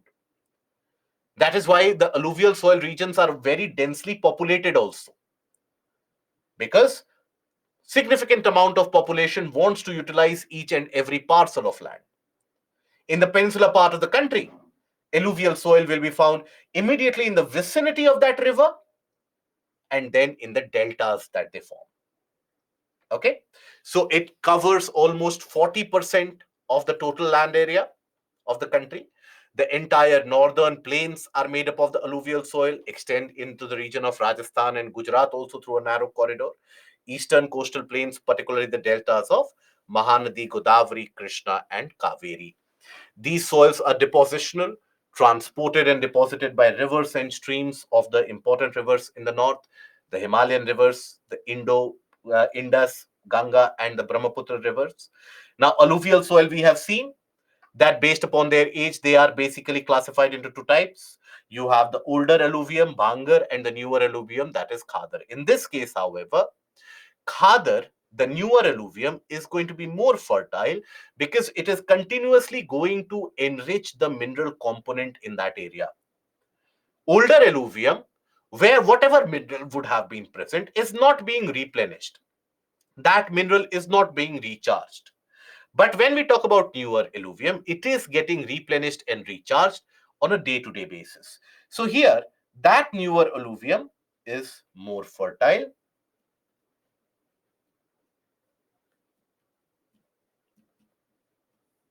found across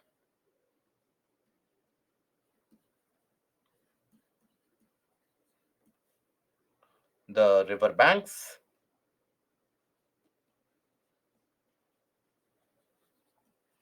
and floodplains, can support almost any type of crop, jute, rice, etc., particularly grown in the region of newer alluvium. Okay, so across the country, I don't think you should have a problem in delineating the areas where you have the presence of alluvial soil. In this entire stretch, you will have the presence of alluvial soil in this entire stretch. Alluvial soil will be very dominant. Other than that, the coastal stretches, the deltaic regions. Okay, these are the alluvial soil rich areas. So it is rich in potash, phosphoric acid, and lime, poor in nitrogen.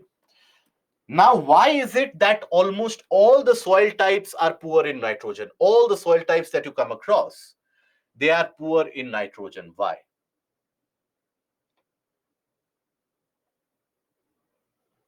We have discussed this previously.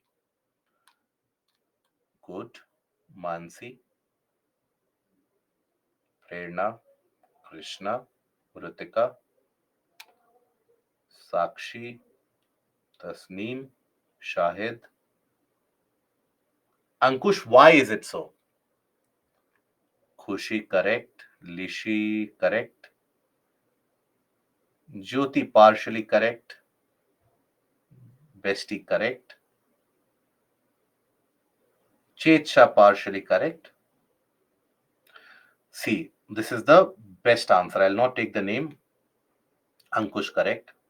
I'll not take the name, but whosoever has given the answer, go in front of the mirror, pat yourself in the back for 2 minutes. I had asked a question that why the soil is poor in nitrogen, and the answer is because they are not rich in nitrogen. See, I have also appeared for many examinations, given these graduation papers, but this is one of the most creative answers. So think about it again. The question is why the soil is poor in nitrogen. The answer cannot be because they are not rich in nitrogen. Okay, so claps, slow claps for you. Most of you have given the correct answer, something that we have already discussed in the portion of climatology. And that is because nitrogen in the air, which is present, that is the dominant gas present in the atmosphere, that is not very reactive. So that non-reactive nitrogen doesn't interact with the rock surfaces. Oxygen, carbon dioxide, etc., they will interact with the rock surfaces. But nitrogen does not readily interact with the rock surfaces.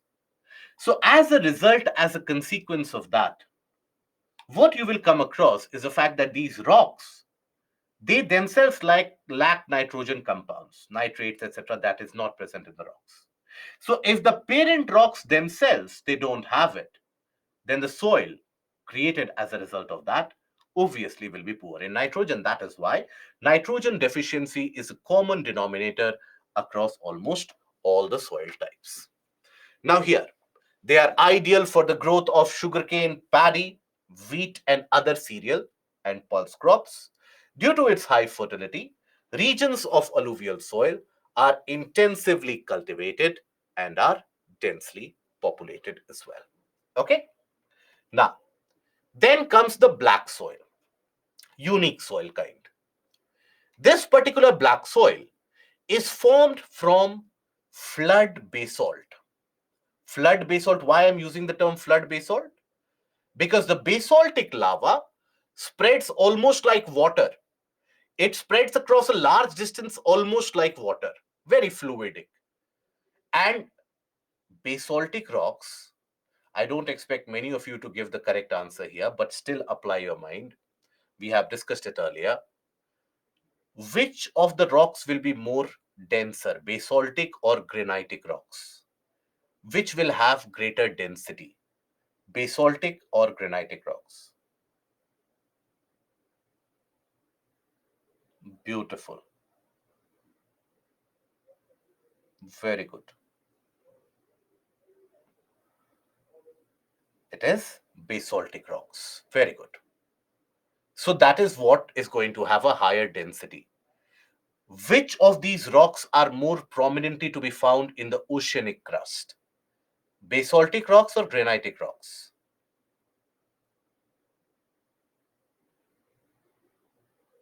Very good.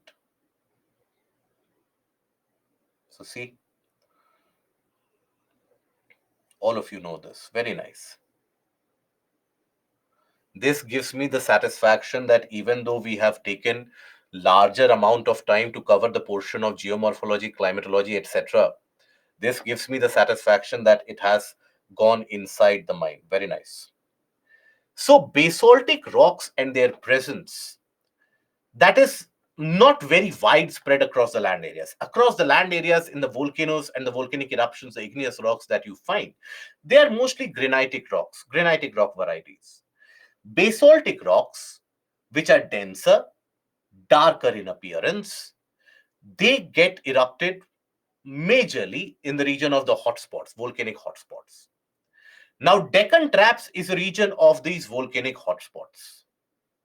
Deccan Trap is not a volcanic hotspot. I pardon this.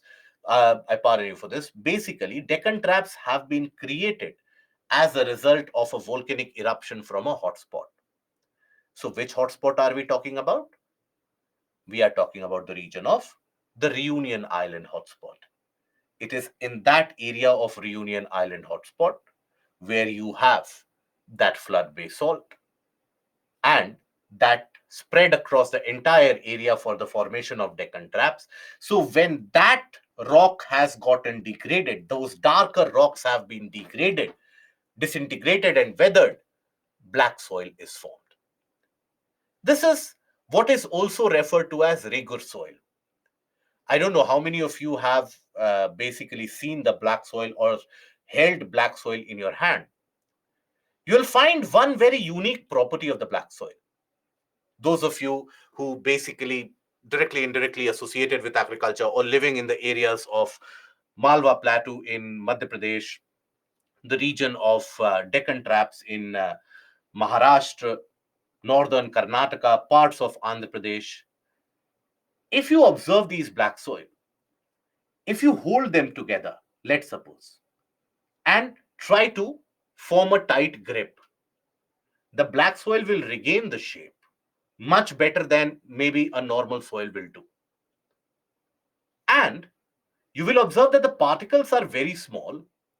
They have a great tendency to retain water. All the particles of the soil will stick around that water bubble or that water nodule. All the particles. They will stick around wherever that water is present.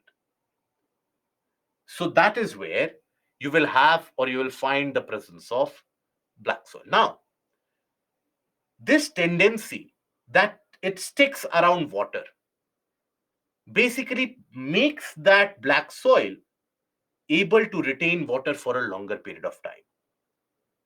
That is why in the black soil region, irrigation is not done very frequently. Artificial supply of water is not done very frequently. Rainfall will provide that water will be retained by the soil.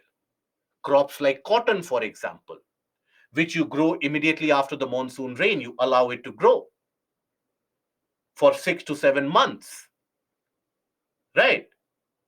Now, that cotton will grow very easily well if the soil is able to retain water. That is why black soil regions are one of the good cotton growing areas of the country. That is why black soil is also referred to as the cotton soil.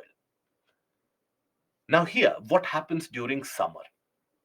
During the summer months, when the water is very scarce, at that point of time, whatever little amount of moisture is present, all the soil particles, they will try to stick around that water to retain that.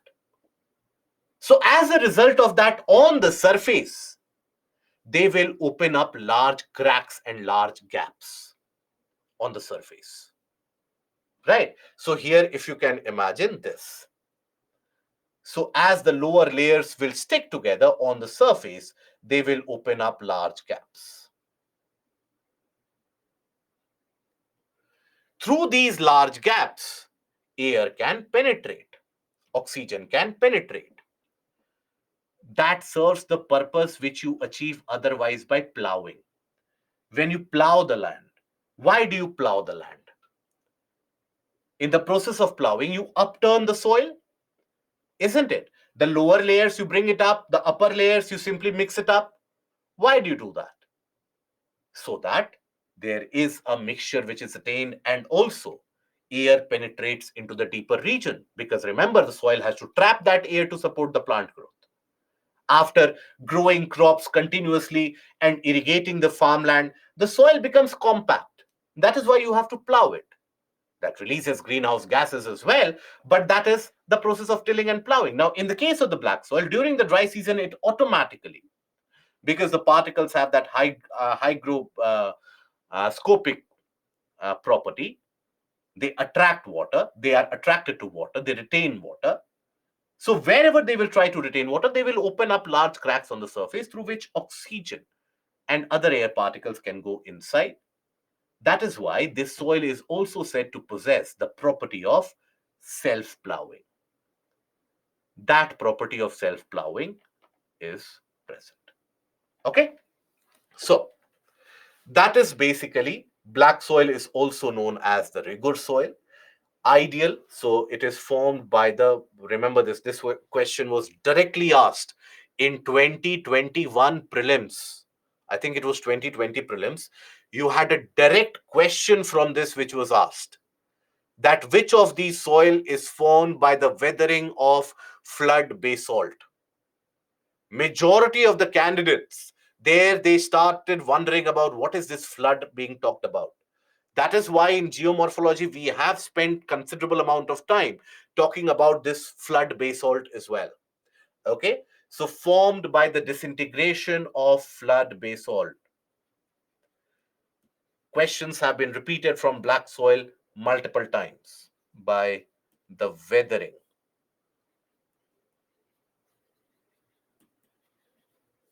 of flood basalt. So where will it be found? It will be found in the Malwa Plateau,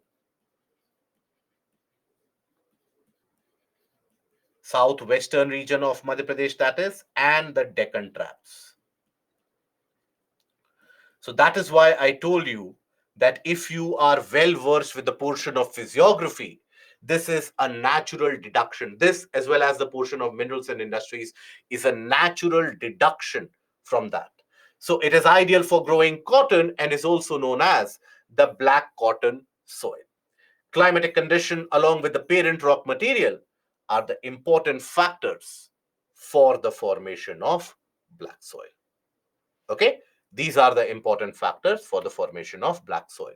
So black soil is typical of the region of Deccan Trap, spread over the northwestern Deccan Plateau, and is made up of the lava flows, the basaltic lava flows.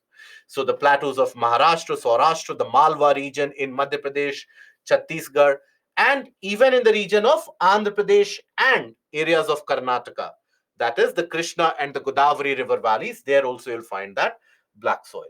Rich in calcium carbonate, magnesium, potash, and lime, poor in phosphates, nitrogen, and organic matter. This is poor in organic matter.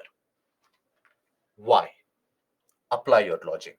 Why will this be poor in organic content? Yes, Vibhu, very good deduction. True. But not to that great an extent, but yes.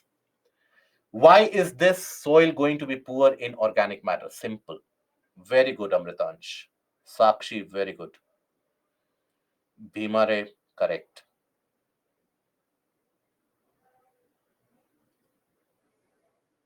Prerna, correct. Jyoti, correct. Shahid, correct. Deepika, correct. Laghima, correct. It is poor in organic matter because this is a soil formed by the disintegration of igneous rocks. If a soil is formed by the disintegration of sedimentary rocks will still have animal and plant remains. But when you talk about the igneous rocks, they will not have animal or plant remains. So the soil that will be formed as a consequence of that, that will also be poor in organic matter. I want you to not rote learn this, form it by natural deduction. Okay? Form it by natural deduction, where what kind of property will be observed, because now you know enough. Now, During the dry season, this soil develops wide cracks, which helps in proper aeration of the soil. This kind of a property is what is also referred to as the property of self-plowing. Now, because of this characteristic of slow absorption and retention of moisture, black soil retains moisture for a very long time, which helps the crops, particularly the rain-fed crops. What is meant by the rain-fed crops?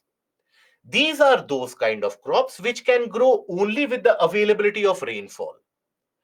You don't need the presence of irrigation, availability of water for irrigation, etc. That is not required. Only the availability of rainfall is going to be sufficient for this. Okay, so the here, for example, take the case of pulses, right? Some of the oil seeds, cotton, millets. For these kind of crops, availability of rainfall whenever it happens, that is also sufficient. Okay, so that availability of rainfall to sustain them even during the dry seasons. Okay, so that can be grown in the region of black soil. Then comes the red and yellow soil. Now, when we talk about red and yellow soil, it develops on crystalline igneous and metamorphic rocks which have been infused with iron. Okay, so these are also igneous rocks. Black soil is also formed from igneous rocks, but one is formed from basaltic rocks, other is formed from the granitic ones which have the iron content in them. Now, will this soil be rich in in organic matter? Yes or no? Will red and yellow soil be rich in organic component? Yes or no?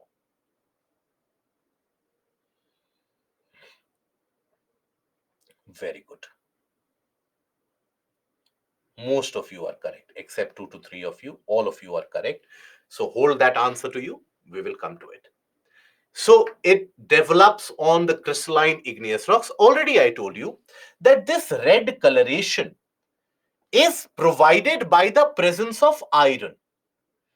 Now, in areas where the rainfall quantity is very heavy amount of rain, that iron will get converted into hydroxide form. And that hydroxide form of iron has a yellowish tinge, right? Sometimes, for example, even in rust, when any of the iron particle pieces, they get rusted, there also you'll find that not everything rust is not uniform reddish in color. Sometimes you will also observe that yellowish tinge.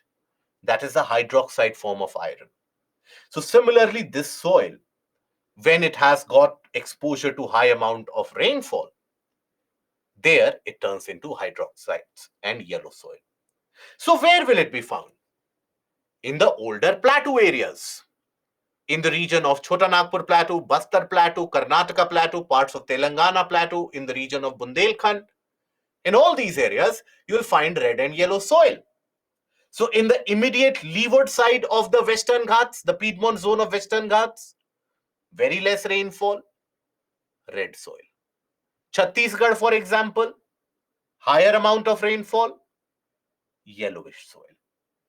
Okay, so yellow and red soil, southern part of the Deccan Plateau and also along the Piedmont zone of Western. What is the meaning of Piedmont zone? Piedmont refers to at the base level of any hill feature or a mountain feature. So if let's suppose this is a mountainous feature, here this will be the Piedmont, almost like a foothill, right? So yellow and red soil are also found in parts of Odisha and Chhattisgarh and in the southern parts of Middle Ganga Plain. There also you'll find this. Now this soil develops a reddish color due to a wide diffusion of iron in crystalline, igneous, and metamorphic rocks. In crystalline diffusion of iron in these igneous and metamorphic rocks, due to which the soil develops a reddish color.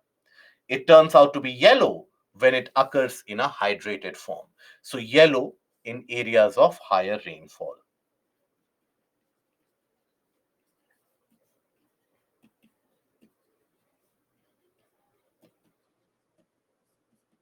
Okay. So the fine grained red and yellow soil are normally fertile, whereas the larger grain particles, they are not that fertile. So here, poor in nitrogen, phosphorus, and humus. Humus here refers to organic compound.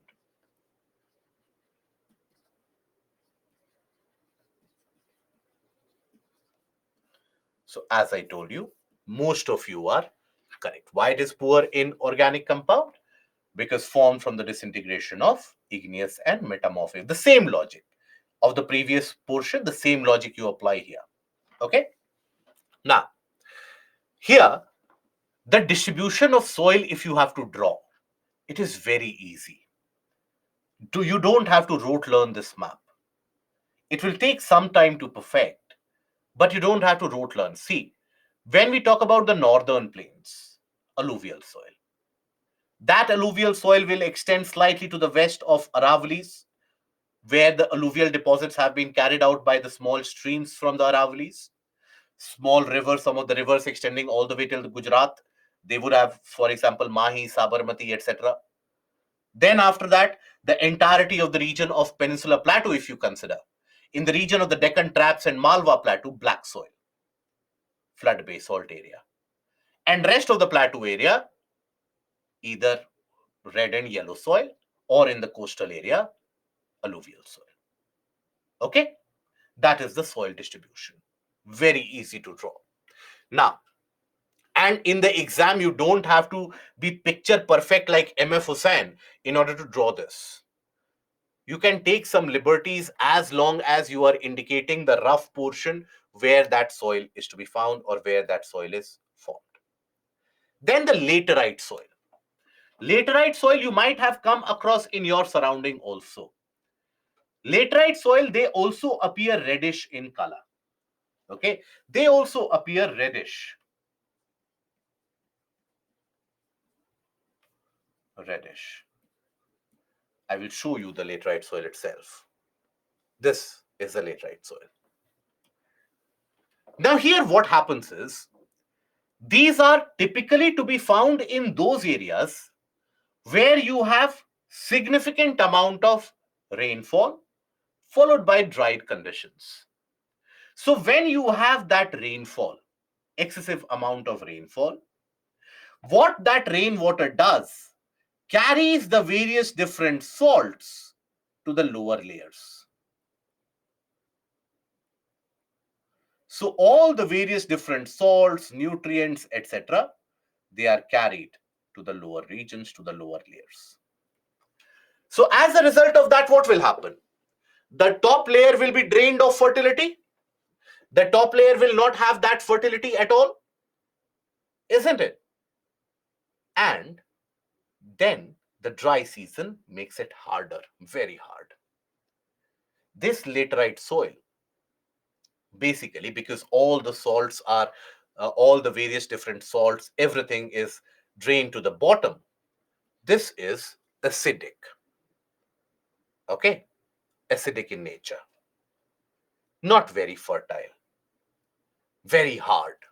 That is why laterite soil is generally used for brick manufacturing. The name in itself is derived from the Latin word later, which basically means brick. So that is where it is used for manufacturing of bricks. Now, it develops under tropical and subtropical climate with alternate wet and dry season, right? The soil is a result of intense leaching due to heavy rain. What is leaching? Leaching is when you have, let's suppose, very heavy amount of rainfall.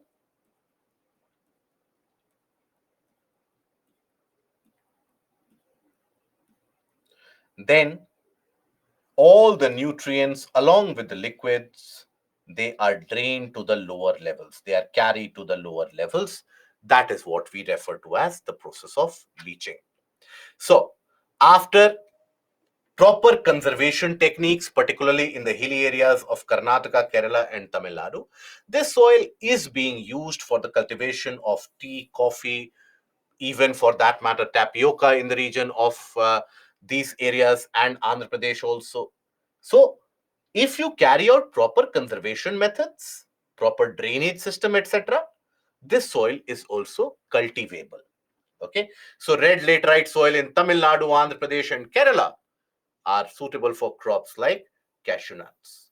Mostly in the southern states, Western Ghats region of Maharashtra, Odisha, parts of West Bengal, northeastern region, even for that matter, foothills of Aravallis. So the laterite soil is distributed almost across the country. Almost. Okay. They are widely cut as bricks for use in construction of the houses. That is the prime purpose of the laterite soil. Okay. Now, arid soil or the desert soil. Now, these are very dry. That is why the name arid soil, very, very dry. Now, they range from red to brown in color. It is sandy in texture because of lack of moisture. It will give you a behavior like a sand particles. In some areas, the salt content is very high because of all the evaporation. So the salt content is very high. That is why in these arid soil regions, you have the extraction of the salt from these arid soil, from these large desert pans. So even for that matter, lithium is one of those elements which is found to be present in these arid soil areas as they are spread over many of the areas. For example, when we talk about lithium triangle, that is the region of Chile, Bolivia, and Argentina. Now in that area around Chile, particularly around Altiplano, you have many of these large, like you have run of Kutch here. There also you have very large such dried salt pans. So on those salts, amongst those salts, you have lithium and the lithium minerals also mixed together. Okay. So due to dry climate, high temperature, evaporation is faster, and soil lacks organic um, component. Organic component is absent. Why? Because even if, let's suppose, you will have some dead leaf, etc., absolute lack of moisture means no decomposition will take place. This will completely lack any form of decomposition whatsoever. Okay. Nitrogen is insufficient and the presence of phosphate is absolutely normal. Okay. That is the case with arid soil. Then you have forest and mountain soil. So when we talk about forest and mountain soil, so generally found, we here refer to the mountainous areas. So in the mountainous areas, just like you have a variety of tree and vegetation type from the foothill to the top, similarly, you have varying rate of degradation, varying rate of weathering, etc., from the foothills of the mountains to the very top. For example, if you go to the upper slopes of the mountain, you will find that the soil is coarse grained because enough amount of erosion, weathering, etc. has not happened because there is a lack of climatic variation. Only similar type of climate exists. But if you talk about the lower valleys and the valley sides, there will be silt deposit, sedimentation, soils are fertile. Right. So, like that, just like in the case of the mountain, from the base to the top, you have a variety of different vegetation. Similarly, you have a variety of different soil types as well. So, in the lower reaches, you will have depositional soils where the rivers would have eroded materials from top, they would have deposited materials at the bottom. So, depositional features would be present in significant prominence. No agriculture in arid soil region. No, absolutely minimal. Okay. You have the example where the Indira Gandhi Canal, it was extended to the western part of Rajasthan around the region of Jaisalmer. Now that Indira Gandhi Canal provided enough moisture to these regions of arid soil, so those areas could be cultivated. Otherwise, cultivation is something which is not possible. Now, then saline soil. Saline. This is different from the arid soil. Now, this saline soil, the formation of it, you would also have observed. You just would not have noticed that this is the saline condition that I'm creating. Or if you have not observed, you can still observe it today. Let's suppose you have a flowering pot which is not being used as of now, or you have a backyard where you have some amount of soil, no crops, you are not using it as of now. Now, in that area, or in general, whenever you would have watered the plants, you would have observed that if you pour, let's suppose, 1 glass of water, the soil readily absorbs. If you pour maybe half a mug of water, the soil readily absorbs. But in that region, if you keep on pouring jug after jug of water, what happens? Have you observed that the water not only accumulates, but there is that whitish layer which starts floating on the water? I'm sure you would have observed that. That whitish layer starts, there is a white layer formed on top of water. And then eventually, as the water gets dissipated, there is that white deposit on top of the soil. If you have not observed it till now, do it tomorrow itself. You will observe that. That is the salt from the soil being brought out. How? By the simple capillary action that you would have studied in your elementary sciences. So, here what happens is basically, let's suppose you have the soil. And in the soil, let's suppose you have various different channels or networks, passageways, pathways.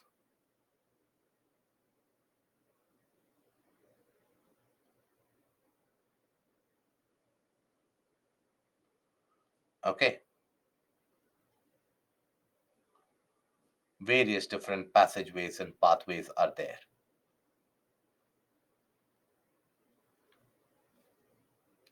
Now, as you have a layer of water on top of it, significant layer of water on top of it, by the capillary action, some water, even though will percolate, obviously, some of that water will percolate. But in general, by the process of capillary action, you will observe there is that upward pull from these narrow pipes. If this would have been broad gaps, all the water would have gone in. But if the hole is very narrow, it tends to rise up. Read about the capillary effect a bit in greater detail if you are confused about it. So that capillary effect takes place where everything is pulled up. Along with that, lot of salts which are present in the water, that is also pulled to the surface. Now, eventually, when the water will evaporate, as this top water will evaporate, you will be left behind with a layer of salts.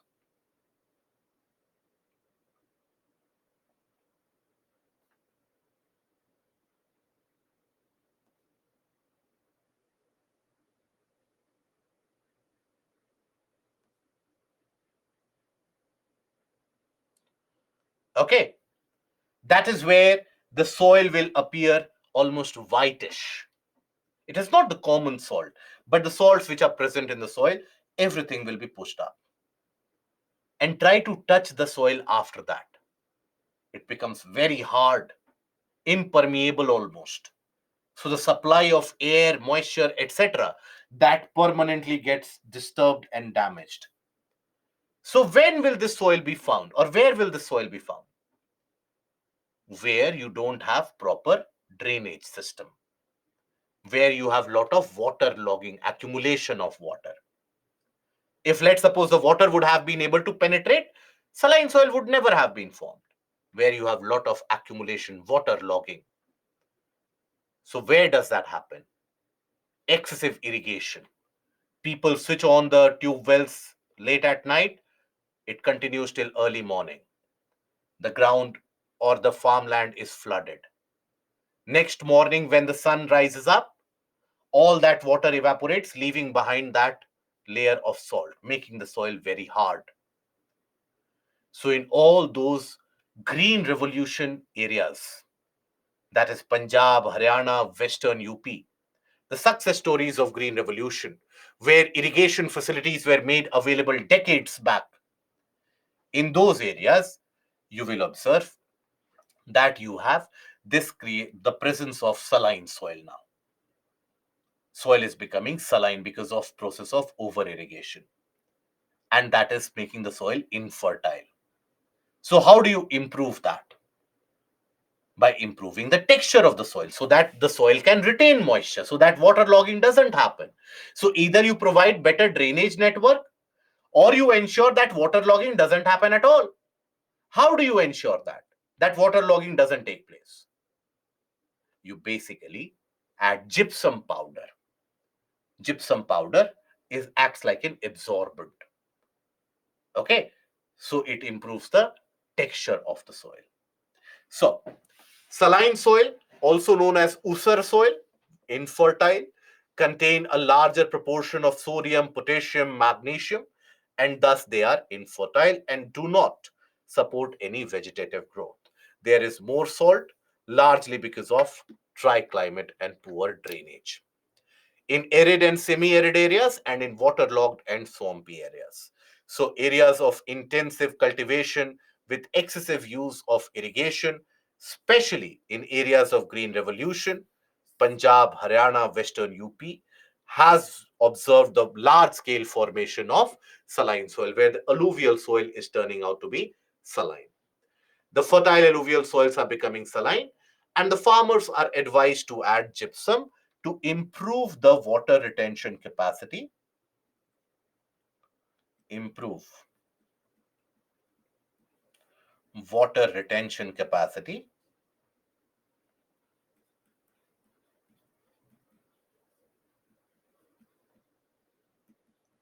and augment the fertility, or not only fertility, let's be more specific, augment the texture of the soil.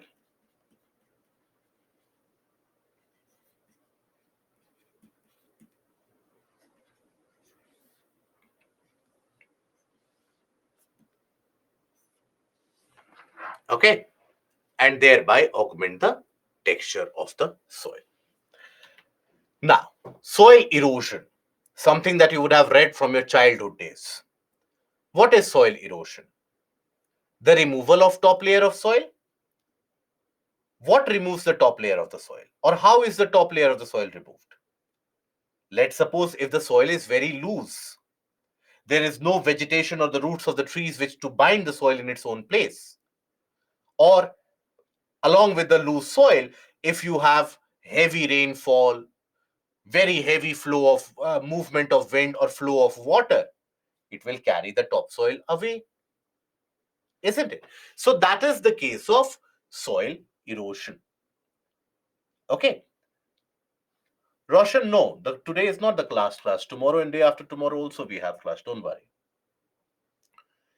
Areas of green revolution here refers to Bhima, those areas which have significantly benefited, or the examples of those success stories of green revolution, where all the green revolution was actually carried out. It was not carried out across the country. I hope we are aware that green revolution in particular worked in certain areas, Punjab, Haryana, Western UP, due to availability of irrigation, due to availability of rural electrification.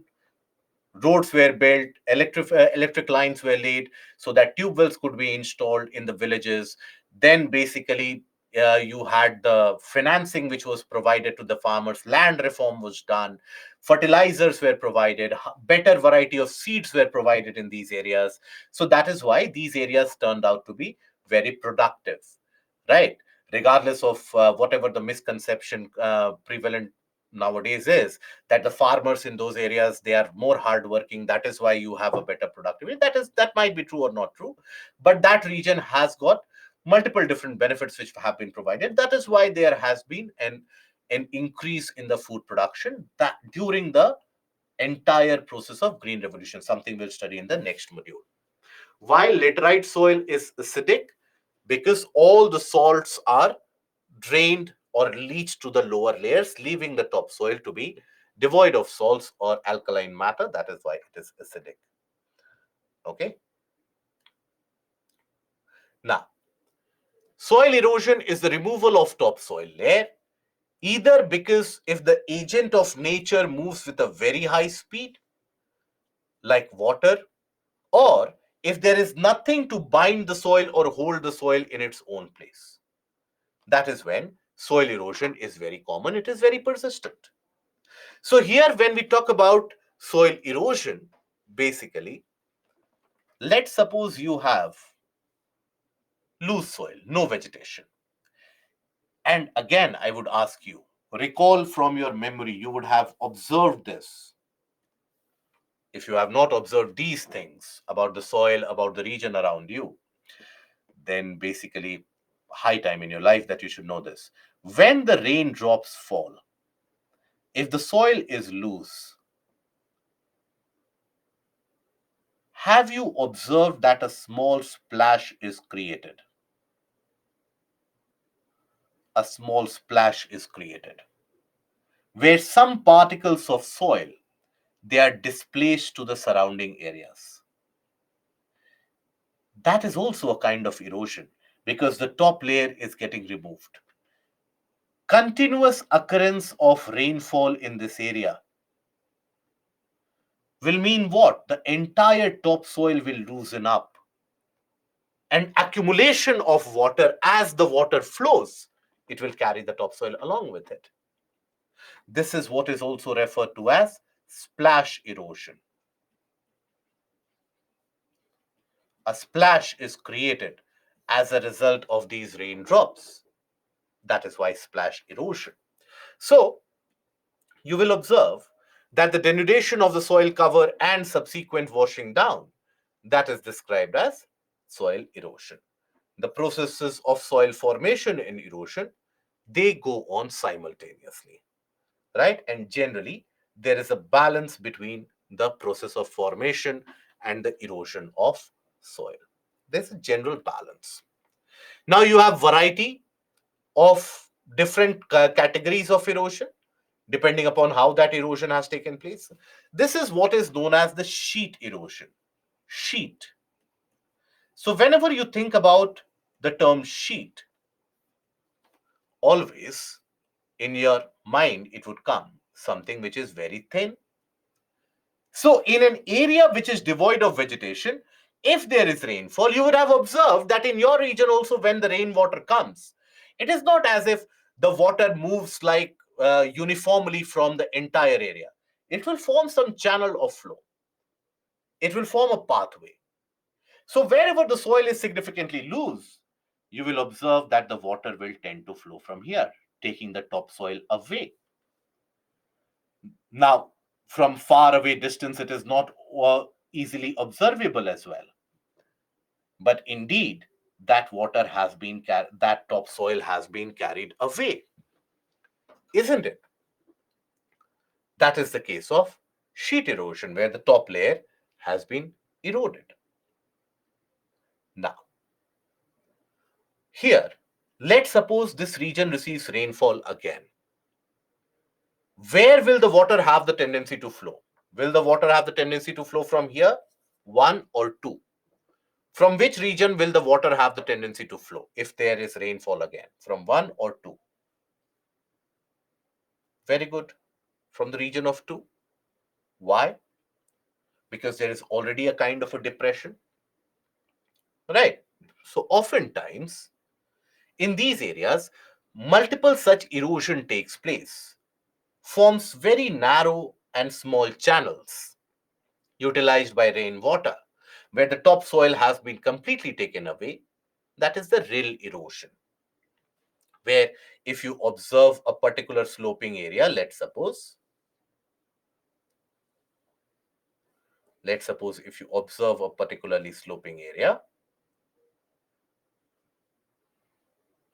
in this region, you will observe such channels to be created where the soil has been carried away. This is what is rill erosion. Now, if this continues to happen, those rills will get deepened and you will have the formation of gullies. Observe this. You will have the formation of these gullies. Now, that is what is regarded as gully erosion. So, when you refer to a gully erosion, continuous occurrence of rainfall here basically carries that soil away. Continuous, relentless occurrence of rainfall here carries that soil away, forming deeper gullies here. Okay, so gully erosion is common on steeper slopes and they deepen with rainfall. They cut the agricultural lands into small fragments, make them unfit for any commercial use.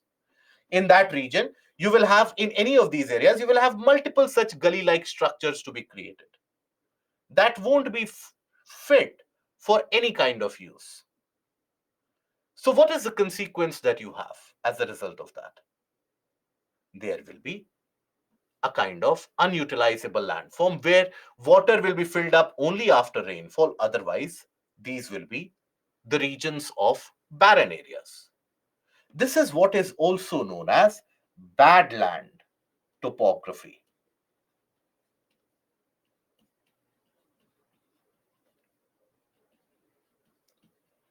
That is what is also referred to as badland topography. Okay, so a region with large number of deep gullies and ravines, that is called as badland topography. These are very widespread in the region of the Chambal River Basin. You will find a lot of them. Then you have another category of erosion, that is the stream bank erosion. So, when you have a stream or a river which flows in a region, let's suppose. Now, if there is lack of vegetation in this area, the soil is loose. The river's erosive power will take this away, isn't it? The river's erosional power will carry this away, right? So that is where it is known as a stream bank, because on the bank of the stream, it has been scooped out. Observe this. The river flow is like this. It has scooped these away. That is what is stream bank erosion. That is why always advised. Now, this what it does, it increases the sedimentary load in the river. Oftentimes, the river channel will get super saturated with the sedimentary load and the water starts overflowing in the form of floods. That is why it is always advisable. Yesterday, also, when we were discussing about the river systems and the drainage pattern, we had discussed that in order to prevent that erosion or in order to have that conservation or prevention from floods, one has to maintain that green cover on the sides of the river. Green cover or trees, they play a substantially important role in terms of holding the soil together. Very important role is played in holding the soil in its own place. Okay, so that is the case of various factors of erosion. Tomorrow, we'll talk about basically wind erosion is also something that we talk, and then we will end the session here today. Wind erosion, all of us are aware that when the wind is strong enough, let's suppose there is not many of the vegetation in the area, so that the frictional force is less. So, which region are we talking about? Arid and semi arid areas. So, in these arid and semi arid areas, where the wind power, the wind velocity is very high, the wind will sweep away the top particles or the top soil. That is wind erosion. Okay. So that is where we'll restrict the session here today. Tomorrow we'll study about soil degradation, conservation, and the portion of agriculture. That is something which we will cover tomorrow. In the meanwhile, take certain portions for map pointing.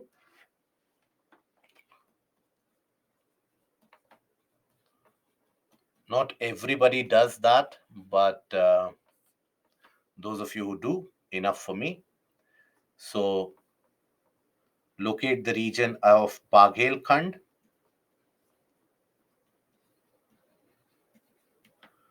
Kaimur Hills,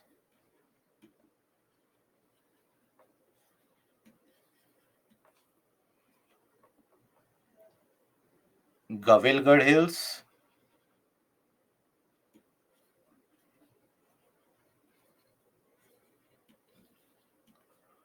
Maikal Ranges.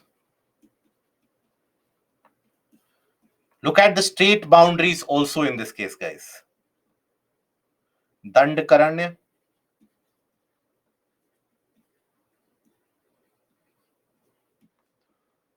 Garjat Hills,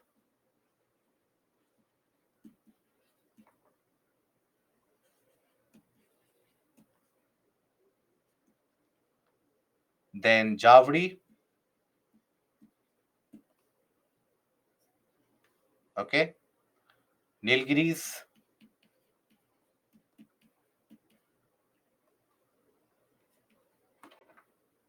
then Satmala Ranges, Harishchandra Ranges,